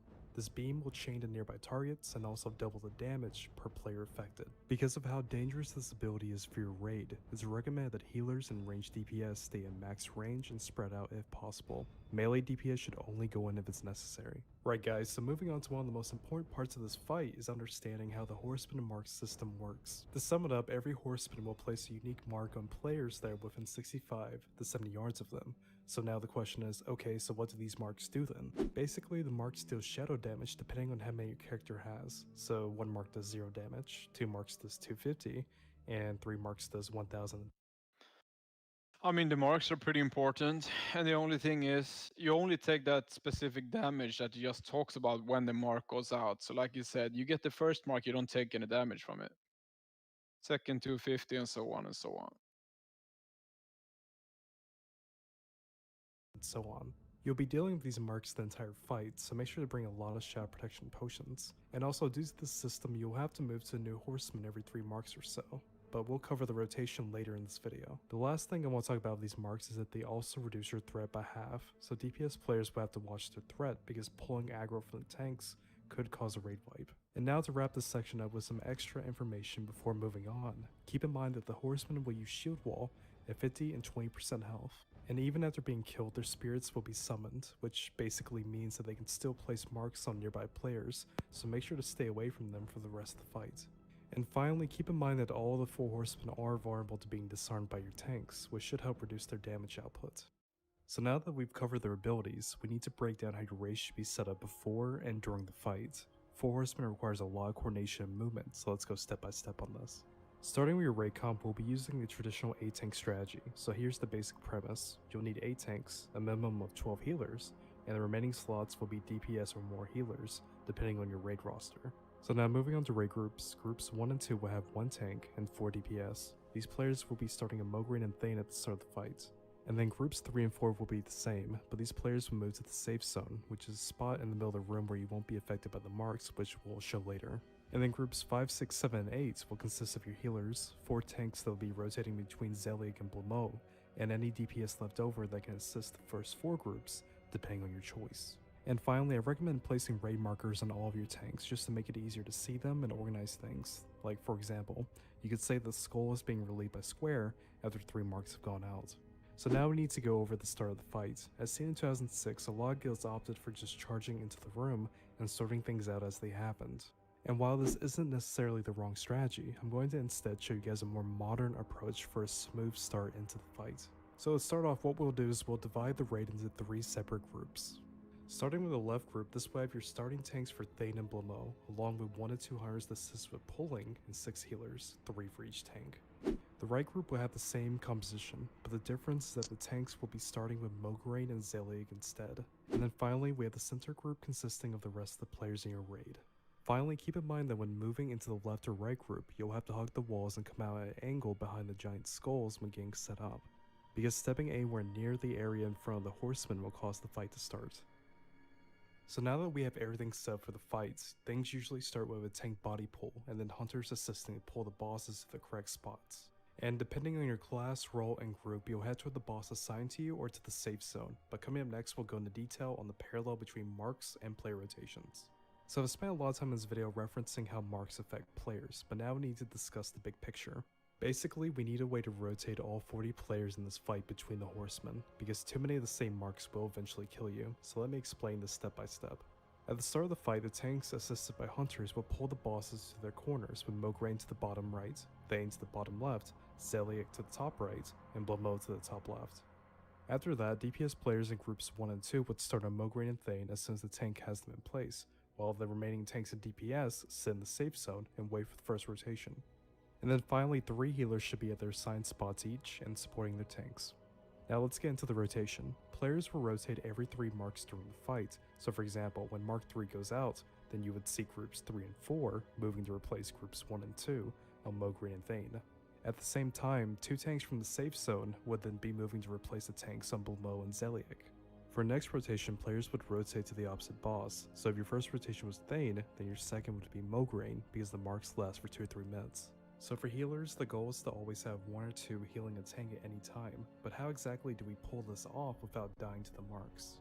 It's actually pretty easy to understand once we break this down. So first, let's divide the healers into 3 colors. So for example, we'll have a red healer each boss, a blue healer each boss, and a green healer each boss, which adds up to our goal of having at least 12 healers. So the way this works is that we'll have the healers move to the next boss at different marks depending on their color. For example, red healers would rotate on marks 1, 4, 7, 10, and so on. Blue healers would rotate on marks 2, 5, 8, 11, and so on. And green healers would rotate on marks 3, 6, 9, 12, and so on. With this rotation in place, the healers should be able to support tanks and DPS at every boss. Once the first 2 bosses are down, then players will move to the back and rotate between the last 2 horsemen to finish the fight. Right guys, so now it's time to pull all this information together, and with our final section in this video, I'll show you guys a walkthrough of the fight and provide my commentary from start to finish. So at the start of the fight, the tanks and hunters work on separating the bosses while everyone else moves to their assigned spots.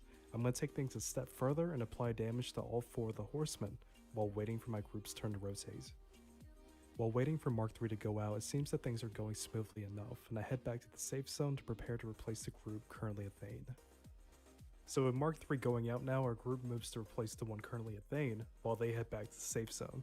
As we discussed earlier, players will need to stack up to share the meteor damage for this boss.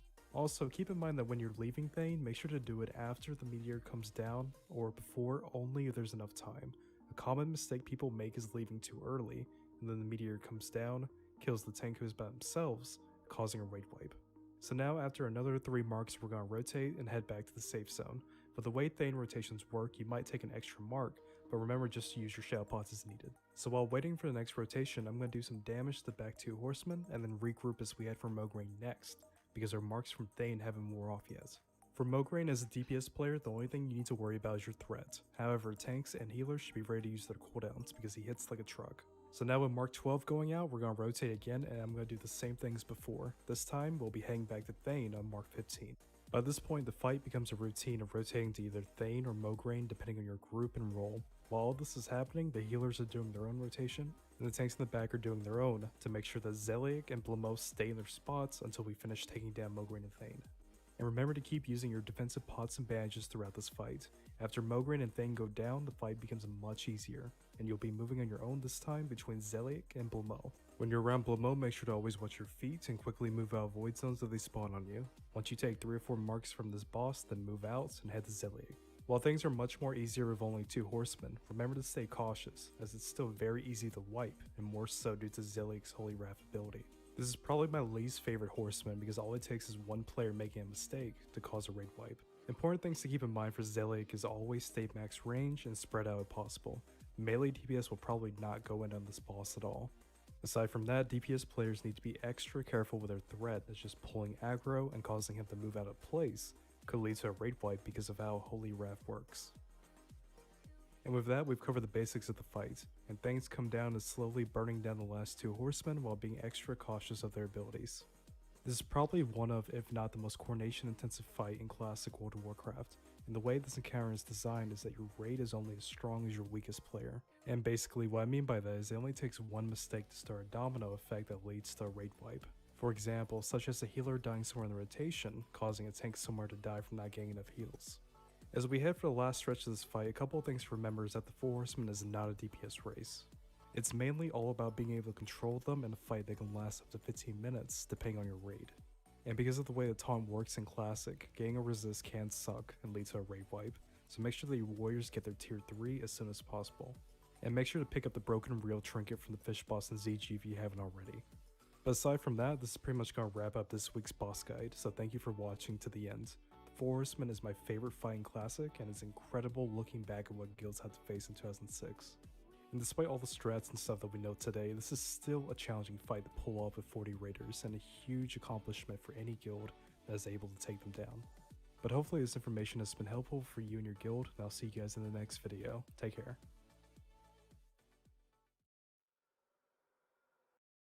Any questions? 15 minutes. Yeah, up to 15 minutes, like you said, it's not a race. Yeah. Just need to do the tactics and run back and forth, back and forth. I mean, also when the first two die, Thane and Mograine in the beginning here, I mean the hardest ones, then you know the fight is basically over as long as someone doesn't like overstep. Yeah. So I mean, the more times you watch a video like this, the more you understand, and when you watched it a couple of times, you will know the rotations and everything. I already talked to the tanks, to the warriors about this one. They should already know exactly what's going on. I'm gonna talk to everyone else, you know. Well, now if anyone has any questions. If Cortex and Mograine gonna die, healers still rotating like on the start, or the just these healers who was on Cortex and Mograine just going to the middle and rotating only for the Zeliek and Blumo? Yeah, I mean, when the first two are dead, everyone stays in the safe zone for a while, you know. But everyone, I mean, they keep rotating, but it's more freely, you know. When you have stack on one side, you can go to the other side and then you go back to the middle. So yeah, basically healers keep rotating. But instead of going to like all the four corners, they just go back to the middle. I mean, if we go with 12 healers and we have 3 at each point, then you have 3 more waiting. I mean, we have 6 more waiting in the safe zone. So you can just alternate. Basically, you have 4 groups, and with 4 groups, you can just take turns. I don't know if that makes sense, but basically, as soon as 2 die, it's gonna be super easy. But also, like I said, watch this video like 10 times, then you'll understand everything about the fight.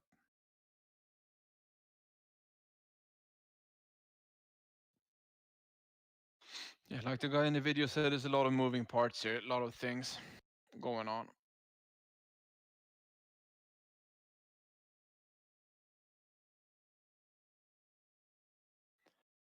All right. Let's watch Saffron then.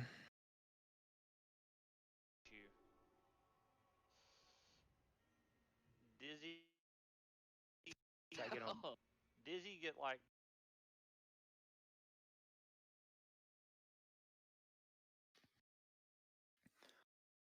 I mean, there's 2 phases, 1 ground phase. Technically, tank and spank. Mages need to do a decurse here, like priority. If the curse goes out and you're casting a fireball and whatnot, you stop your cast and you do the decursing. And then you continue your DPS. Keep the tank alive, avoid the blizzard that's going down. And then after some time, she's gonna fly up into the air. Then everyone needs to spread out. And she's gonna put 5 players into ice blocks. And when the 5 ice blocks are out, she's gonna drop a bomb that goes straight down towards the ground from her when she's up in the air. And when that bomb hits the ground, it's gonna do a shockwave. So that means you need to hide behind one of the ice blocks that went out. I mean, if we have the frost stress, this fight is probably super easy.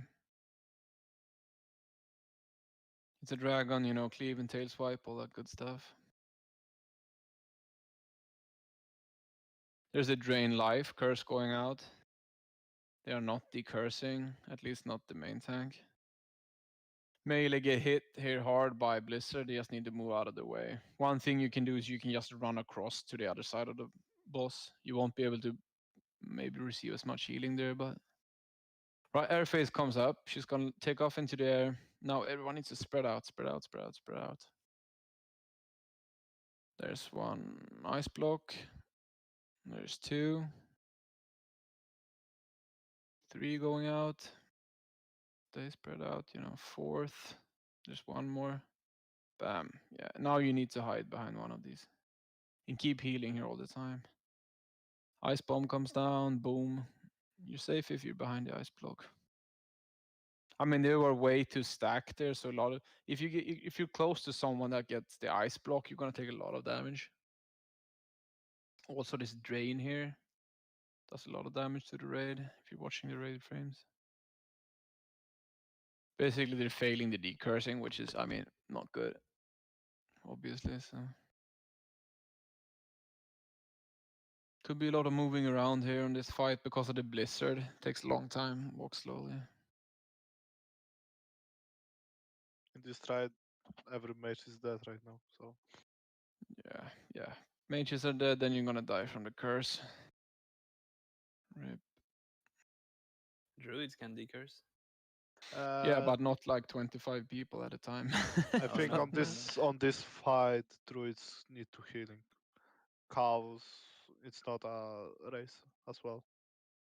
Yeah, I mean we're gonna have a bunch of mages here, so yeah, the druids are gonna be doing the healing. I mean if you can throw the curse, yeah, of course you're gonna do one, but mage is priority to decurse here. Alright, they failed that try. No more world buffs, only the PTR buff. 3.1 million, well 3.16 to here we go.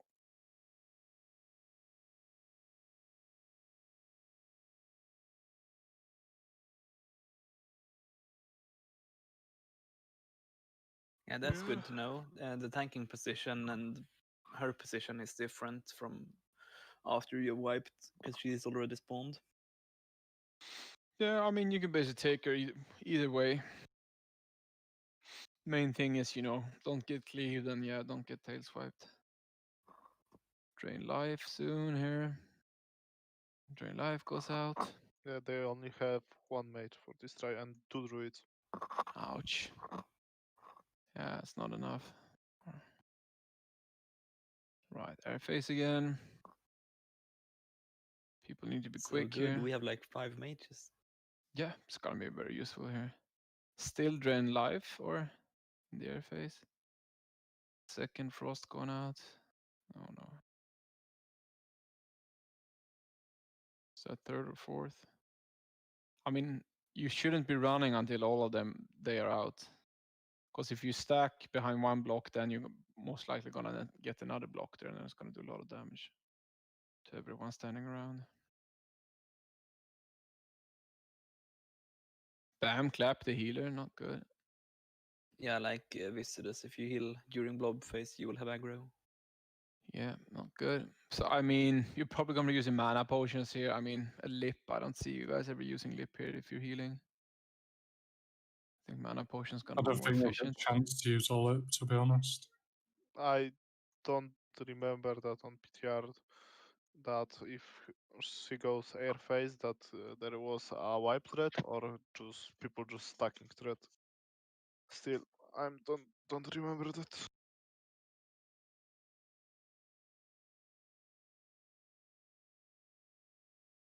I mean, always there's that continuous from her aura, the frost damage going out. And then on top of that, the curse. So yeah, it's gonna be another wipe. Yeah, he's gonna die. Going back here, getting the world buffs for next try. Nope, not really. They went back to it.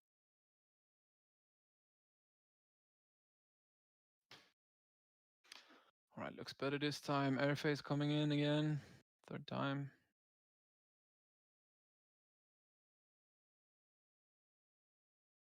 They have a lot of melee, so they're stacking 2 on top of each other. Another tactic is to have the raid split, on each side of her. And keep it like that for the whole fight. The only thing is with that you can get shafted and you get only ice blocks on one side, and then a lot of people are gonna die. 5 ice blocks are out, you go hiding, you wait for the bomb to come down. There it goes.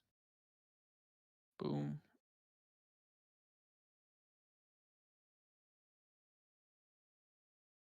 Ryan gets her back again.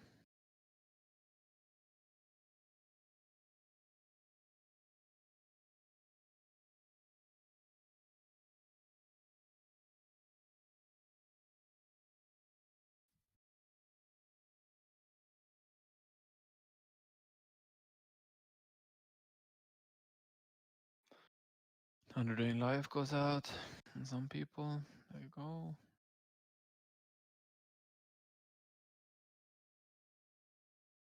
I mean, also she's healing with the Drain Life. So it's not like you're just trying to avoid the damage. You don't want the boss to get any life packs. This try looks a lot better for them. Should be another airface pretty soon. Drain life goes out.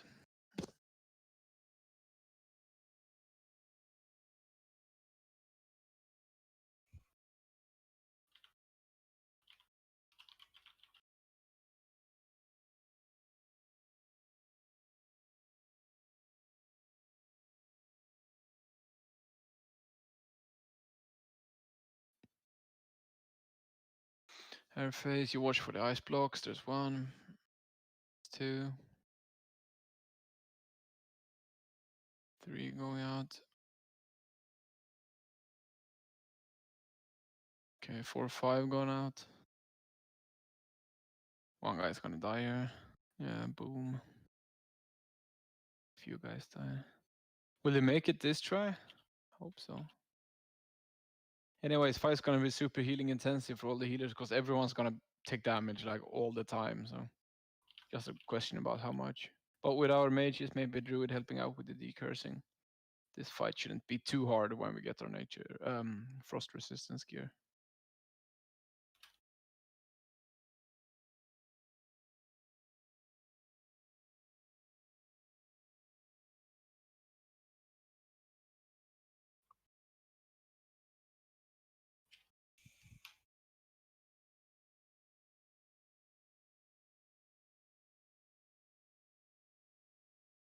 Okay, wipe it up, it says.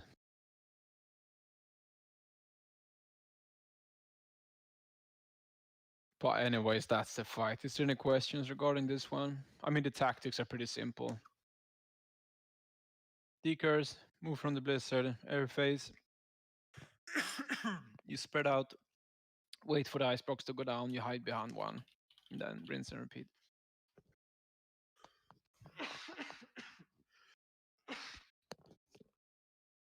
Yeah, they're wiping it here. Well, I'm done with Saffron. If you guys are. Mm-hmm.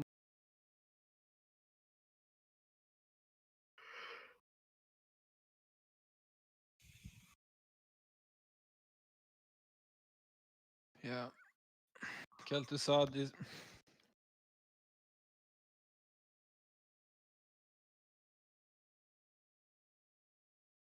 I mean, tanks is abominations. Range and casters, you focus on basically all the other mobs. When they get, if they get to the center of the room here, they will explode and do a lot of damage to people. So yeah, you need to be aware of your surrounding. You know, if you tunnel one side, some mobs might be sneaking up on you from behind, so you need to keep an eye out for everything. And also you can shackle here. Like the banshees and the small skeletons at least. We want the big guys to come to the middle so we can DPS them as fast as possible. Multi-shot here can be a bit sketchy if you're a hunter. If you're too close, you can pull all the mobs behind them, you know, if you attack like a skeleton or something. Okay. So you need to be aware of that.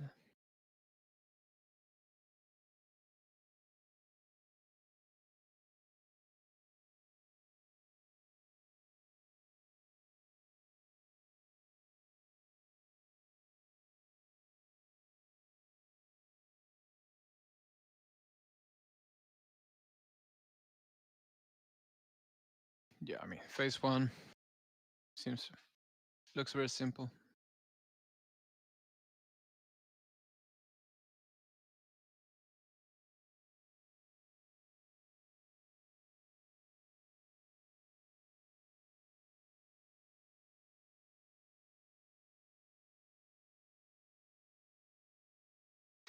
How much did it have? Like 80k or something? It's not too much HP. He should take his Thunder Fury off. Yeah, as a precaution, you know, if you get too close to the camps, it's gonna pull. All right, stage 2 incoming. They'll be doing this for 5.5 minutes. Yeah, then KT is gonna break loose here.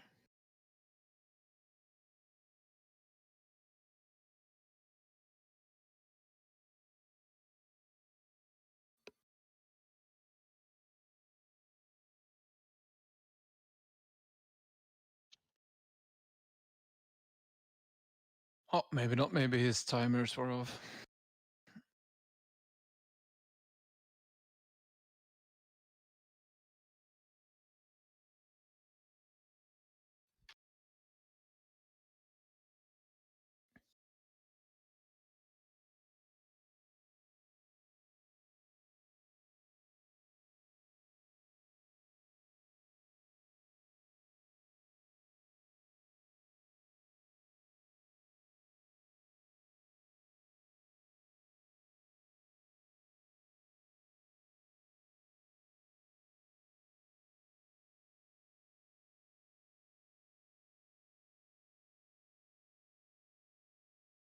Alright, the mobs, other mobs will despawn. Bring Kel'Thuzad into the middle. Everyone needs to spread out now. This is important. It's like the Cthulhu fight, you know, you need to spread out with like 10 yards between everyone. To your right there, you see like a void zone going out. If you stand in that one, well, it's gonna show up, and then after 3 seconds, it's gonna activate, and it's gonna one-shot anyone who's in it. Mind control goes out on the main tank and 3 or 4 other people. Mages need to sheep here. It looked like it was 5 people. Yeah. Yeah, true that. Yeah. So that means the off tanks need to be ready to run in when this happens. Also, 5 seconds before mind control, every ranged caster needs to stop DPS. Because since the main tank gets mind control, if there's like fireballs and stuff in the air, it won't. You can easily pull aggro here before the off tank has a chance to pick up the mob. Here the off tanks are waiting. Every 15 seconds, is it 30 seconds? The frost bolt volley goes out. It's gonna hit for around 3 to 3.5k.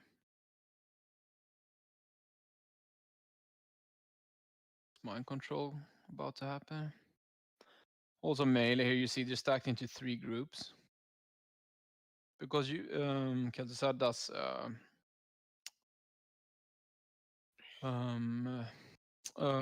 what's it called? On the main tank, a frost bolt. So you have 3 groups, A, B, and C. And the first interrupt is group A, everyone. The second interrupt is group B, and yeah, third one is group C.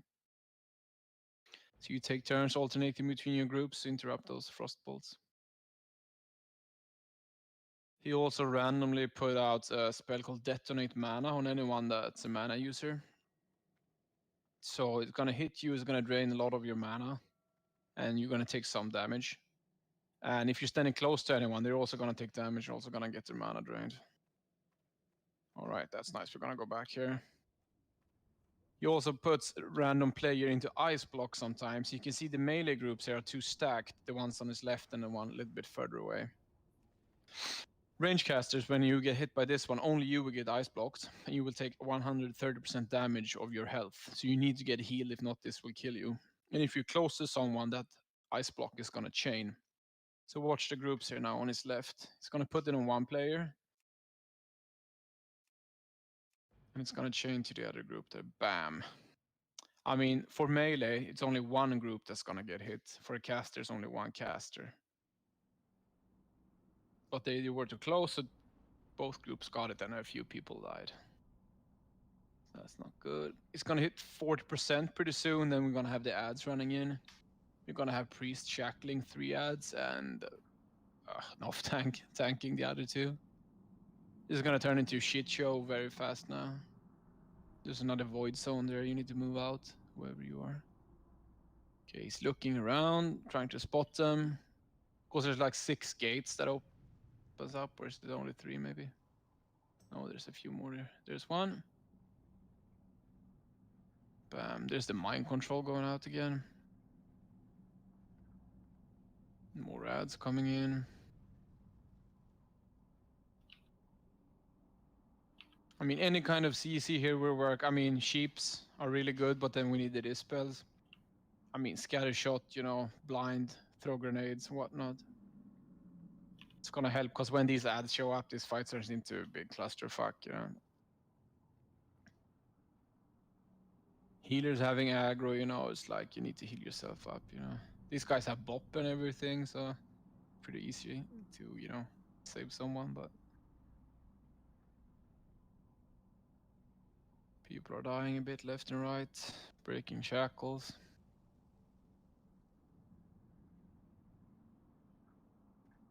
He's just trying to keep the ads on him, you know. Doesn't look to be too much of a pain in the ass. Oh, there's a hunter trap, that's pretty big.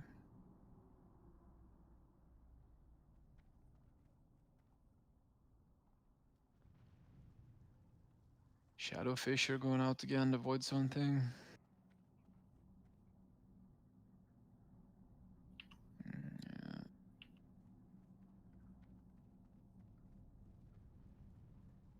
I mean, it's like 8 to 10 DPS dead. Damage has gone down a lot. There's more mind control going out.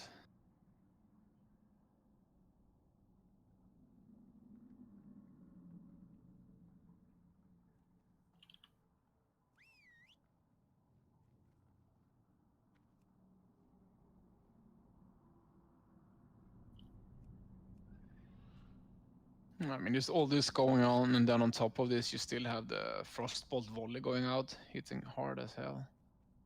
I mean, without the PTR buff, they would have been dead already, a long time ago. So this requires a bit of coordination and a lot of, you know, playing to the mechanics. All right, they're gonna wipe here.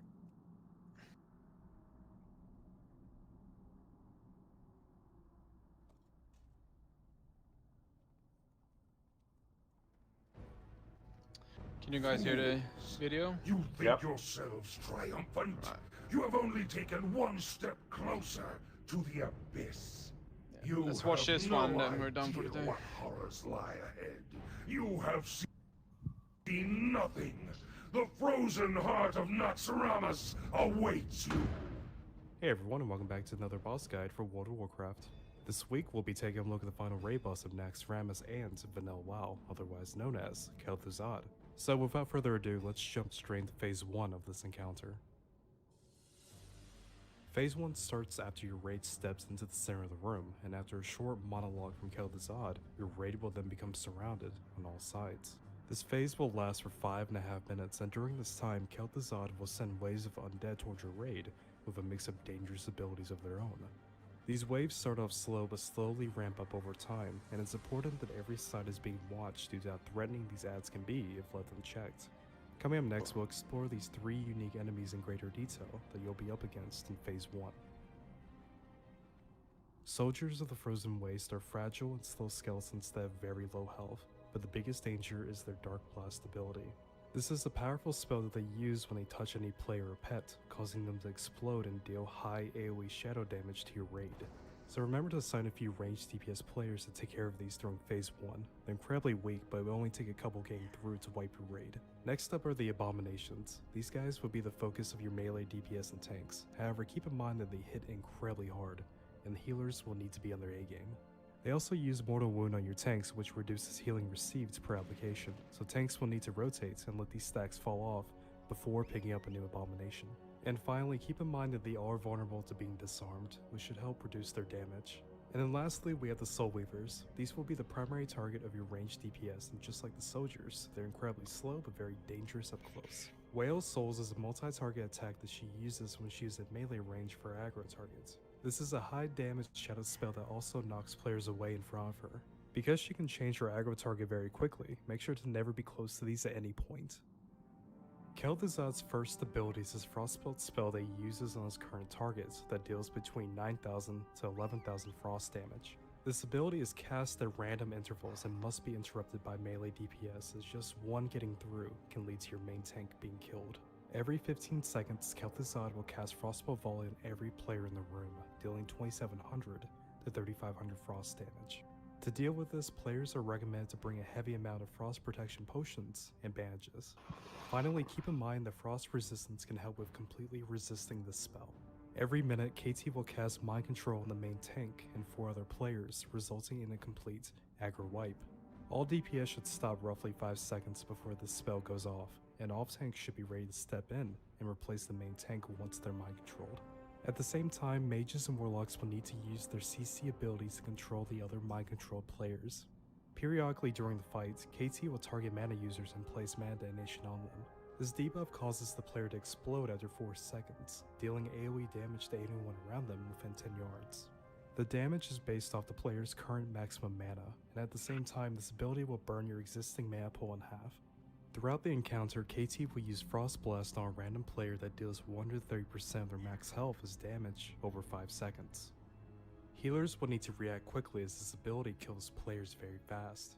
But the most dangerous thing about Frost Blast is that it will chain the players there within 10 yards, meaning that players will have to stay spread out during the fight. And then lastly, we have Shadow Fissure. KT will occasionally summon a red circle under the feet of a random player that kills anyone standing in them after 3 seconds. These circles are very easy to avoid by just stepping out of them, so make sure to watch your feet during the fight. Phase 3 begins when KT's health reaches 40%. Guardians of Icecrown will then start appearing to join the fight. The Guardians feature a single ability called Blood Tap, which is a self buff that grants them increased damage and size per stack. There are 2 ways that allow them to get a new stack of Blood Tap. The first is every time they switch to a new target, and the second is any time a player dies for any reason during Phase 3. 5 of these will eventually be summoned with a delay between each spawn. The first 3 will need to be shackled by your priest, but keep in mind that if more than 3 are shackled, then KT will break all the chains. The remaining 2 will need to be picked up by 1 or 2 of your off tanks and tanked in a safe spot or around the room in a circle. If your guild has issues with tanking them, then hunters can be used as a last resort to try and kite them around the room. Right guys, so we've gone through a lot of information so far, but we still need to tie this together with how your raid will be positioned during the encounter. For Phase 1, things are very simple, with your raid being in the middle of the room. Healers and melee DPS will stay around the center of the circle, while ranged DPS can hang out on the outer edges to take care of skeletons and soul weavers. And finally, tanks should always be in a good place to pick up abominations as they appear. In Phase 2, we changed things up a bit with KT being tanked in the center of the room, and the rest of the raid spreading out to different areas. It's a pretty big map, so let's go step by step on this. Starting with melee DPS, they'll be divided into 3 separate groups, A, B, and C, that will rotate interruptions on KT's Frostbolt spell that targets the main tank. At the same time, they're also spread out to limit the chaining effect from Frostblast. Moving on to tanks, is recommended to have 4 geared tanks for progression. One will always be focused on KT, while the others sit by the throne ready to step in when KT uses his mind control ability. During Phase 3, you'll need 1 or 2 of these off tanks for the Guardians as we discussed earlier. And then finally, ranged DPS and healers will be spread out on both sides of the room and about 10 yards from each other to avoid chaining Frostblast. In Phase 3, everything remains the same except for the tanks. The Guardians will need to be tanked in a safe location, where they can be kited around the room in a circle by your tanks or hunters. As we head for the end of this video, I want to also talk to you guys briefly about using Frost Resistance for this fight. Because of the DPS requirements needed for Phase 3, your raid won't be worrying much, but I do recommend using your best 2 to 4 pieces for progression. Combined with consumables and buffs, this should help reduce overall raid damage, as most of it comes from the Frostbolt volleys that can also be resisted. And also keep in mind, if you're using Flaccid Titans, it'll be harder to be healed if you're hit by Frostblast, so think about the pros and cons of using it. Right guys, so now that we've covered all angles of the fight, let's put this together with a basic recap from a player perspective. Phase 1 is incredibly simple and straightforward. The basic premise is not to let any of the skeletons or soul weavers get close to your raid, due to their dangerous abilities. Ranged DPS should always be focused on looking for their next targets, while tanks and melee DPS will take care of the abominations. And if everything goes correctly, then the melee should be the only players the healers will need to heal. The waves of undead will slowly start ramping up and becoming more intense, but the basic premise remains the same. Your raid will be doing this for roughly 5.5 minutes, so let's fast forward to Phase 2. KT will become active when Phase 2 begins, and he'll be tanked in the center of the circle. I also recommend popping a Juju Chill for the added frost resistance. You'll probably have some leftover adds, so make sure to take care of those and move to your assigned location as fast as possible. As Phase 2 abilities start appearing, such as Frostbolt Volley every 15 seconds, the biggest advice I can give you is not to rely on your healer as a crutch. Always watch your health and use your frost potions and bandages as needed. Remember that before each mind control, DPS should stop 5 to 10 seconds before it goes off, and tanks should be moving in before, not after, the main tank is mind controlled. One of the off tanks will need to grab KT, start building threat, and whoever has the highest threat then becomes the new main tank, while the others go back to the throne. After this, abilities such as Shadow Fissure and Mana Detonation are very easy to avoid or handle with good situational awareness. And as we already discussed before, healers will need to be quick to spot any player hit by Frostblast, and keep in mind that melee groups are especially vulnerable, and abilities such as Chain Heal are incredible for these situations. But as we head into the last stretch of the fight, keep in mind that Phase 2 is essentially a matter of dealing with these abilities that feature a lot of RNG, while at the same time keeping track of your own character's safety. At roughly 40%, KT will then call for help and the Guardians will start spawning in. Your priest will need to come up with a plan when it comes to the shackles, but above all else, remember to only shackle 3 of them. 1 or 2 of your off tanks will then deal with the remaining Guardians. Whether they're tanked in a single spot or kited around the room is your choice, depending on your guild. So with having to deal with the Guardians on top of all of his regular abilities, things start becoming more intense, complicated, and your raid should aim for ending this fight as soon as possible. But given everything that you've learned and experienced up until this point in Classic, I have full confidence that with the right amount of dedication and perseverance that you'll be successful in the end. Aside from that, this is pretty much going to wrap up this week's boss guide. Kel'Thuzad is one of the hardest encounters in Classic, and hopefully this information has been helpful on bringing down the fight for you and your guild. Feel free to let me know your thoughts in the comments down below, and I'll see you in the next video. Thanks for watching.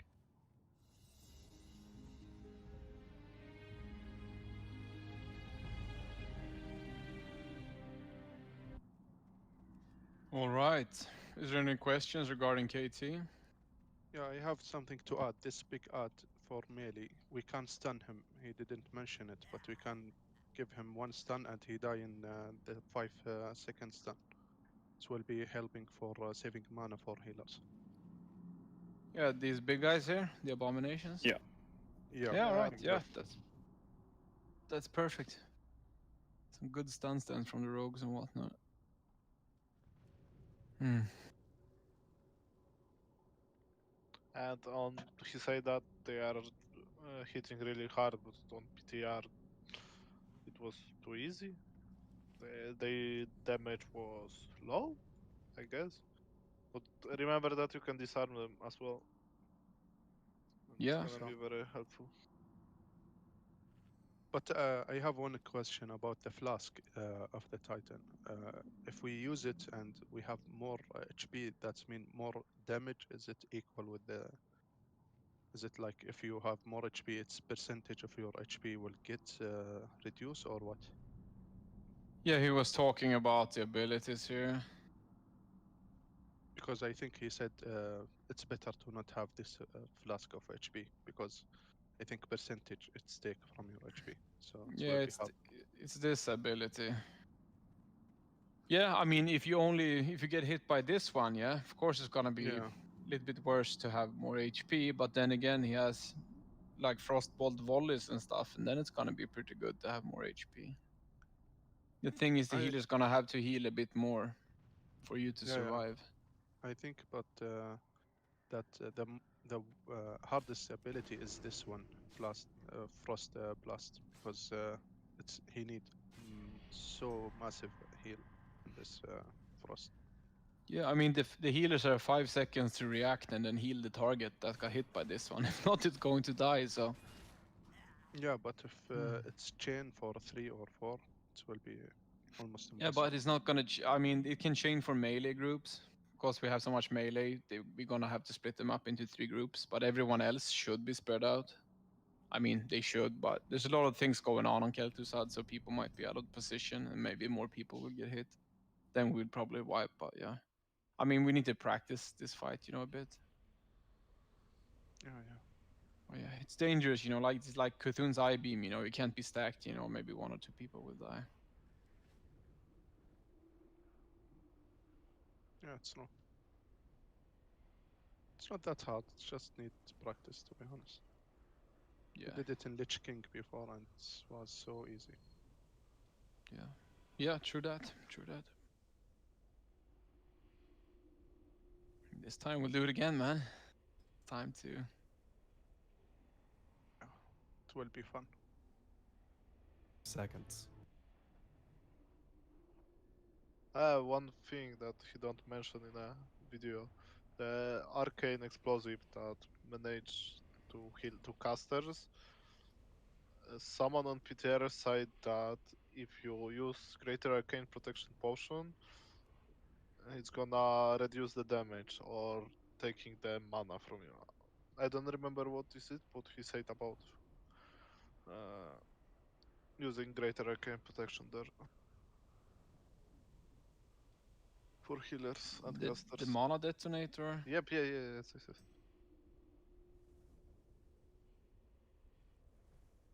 This one, mana detonation. Yeah, I mean, if it's arcane damage, definitely bring an arcane protection potion, because you can pre-pop everything here, before you run in. So that's a good That's good. Good information.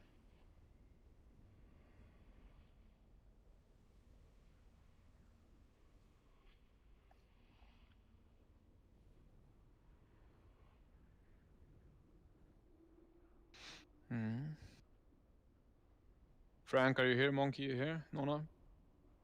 Yes. Stay here, guys. Frank, can I get you 2 officers? Quickly. Yes. Nona, you 2. Frank, If you're here, Monkey. We done here? Wait 2 seconds. Wait. Let's go.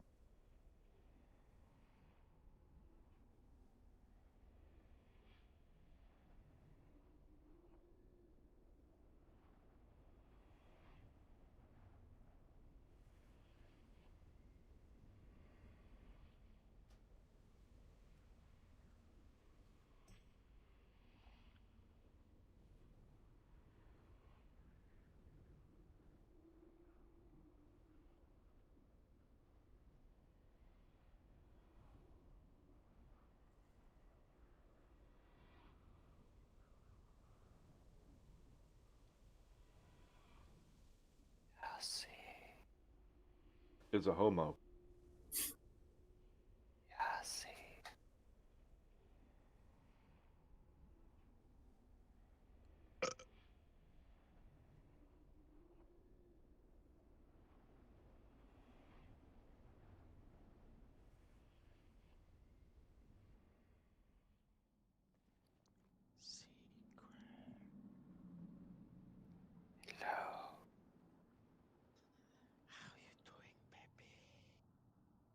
I'm gonna farm some dragons.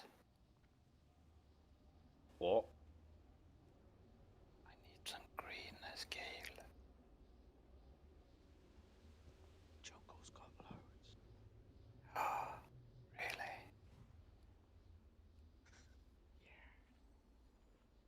Wow. Why are we whispering, man? I don't know. Kinda freaky. Sexy. You think so? No, it's not sexy. It's not when other men whisper to each other. It's not sexy. It's It's really sexy. It's a little bit rapey. Yeah. It's more rapey than it is sexy. Molto bene. Unless it's Yassi's mum. Then we're okay. Hey, man. That's my fucking mum, man.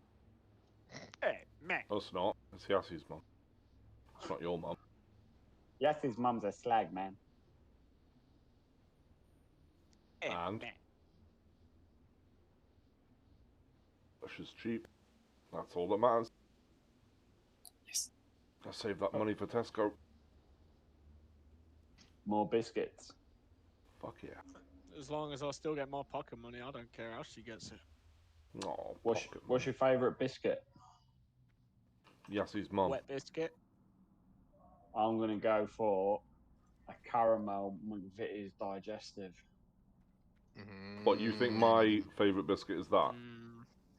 No, that's my favourite. Oh, biscuit. right. What do you think my favourite biscuit is? I bet you can't get it. Ginger nut. Nope. A bourbon. Nope. I'm gonna go a chocolate hobnob. Nope. Strawberry. It's really simple. Rich tea. Nope. Digestive. Nope. Custard cream. Bingo.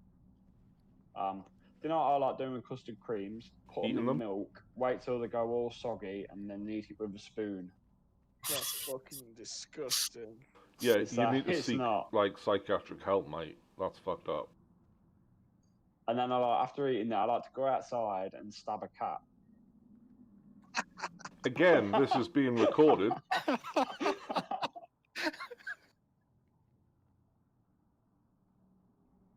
Yeah, alright guys, we're back. Welcome back. Anyways, an event might show up tomorrow, so keep an eye out for that. Also, yeah, that's it for tonight, guys. Thank you all for staying so long. I know this took a long ass time, man. If we do this again, for some reason, we're gonna shorten it down, maybe take 1 or 2 wings, you know. But thank you all for staying. I mean, watch all the videos, watch all the tactics. Like I said, the more you watch it, the easier it's gonna be for everyone. So, Thank you. yeah, thank you all for coming. Where is my EP?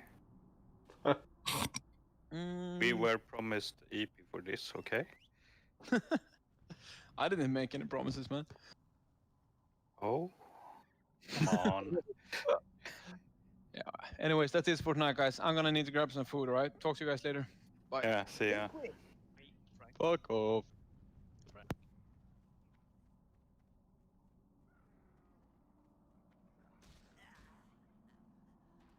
I'm shit-faced tired. Shit-faced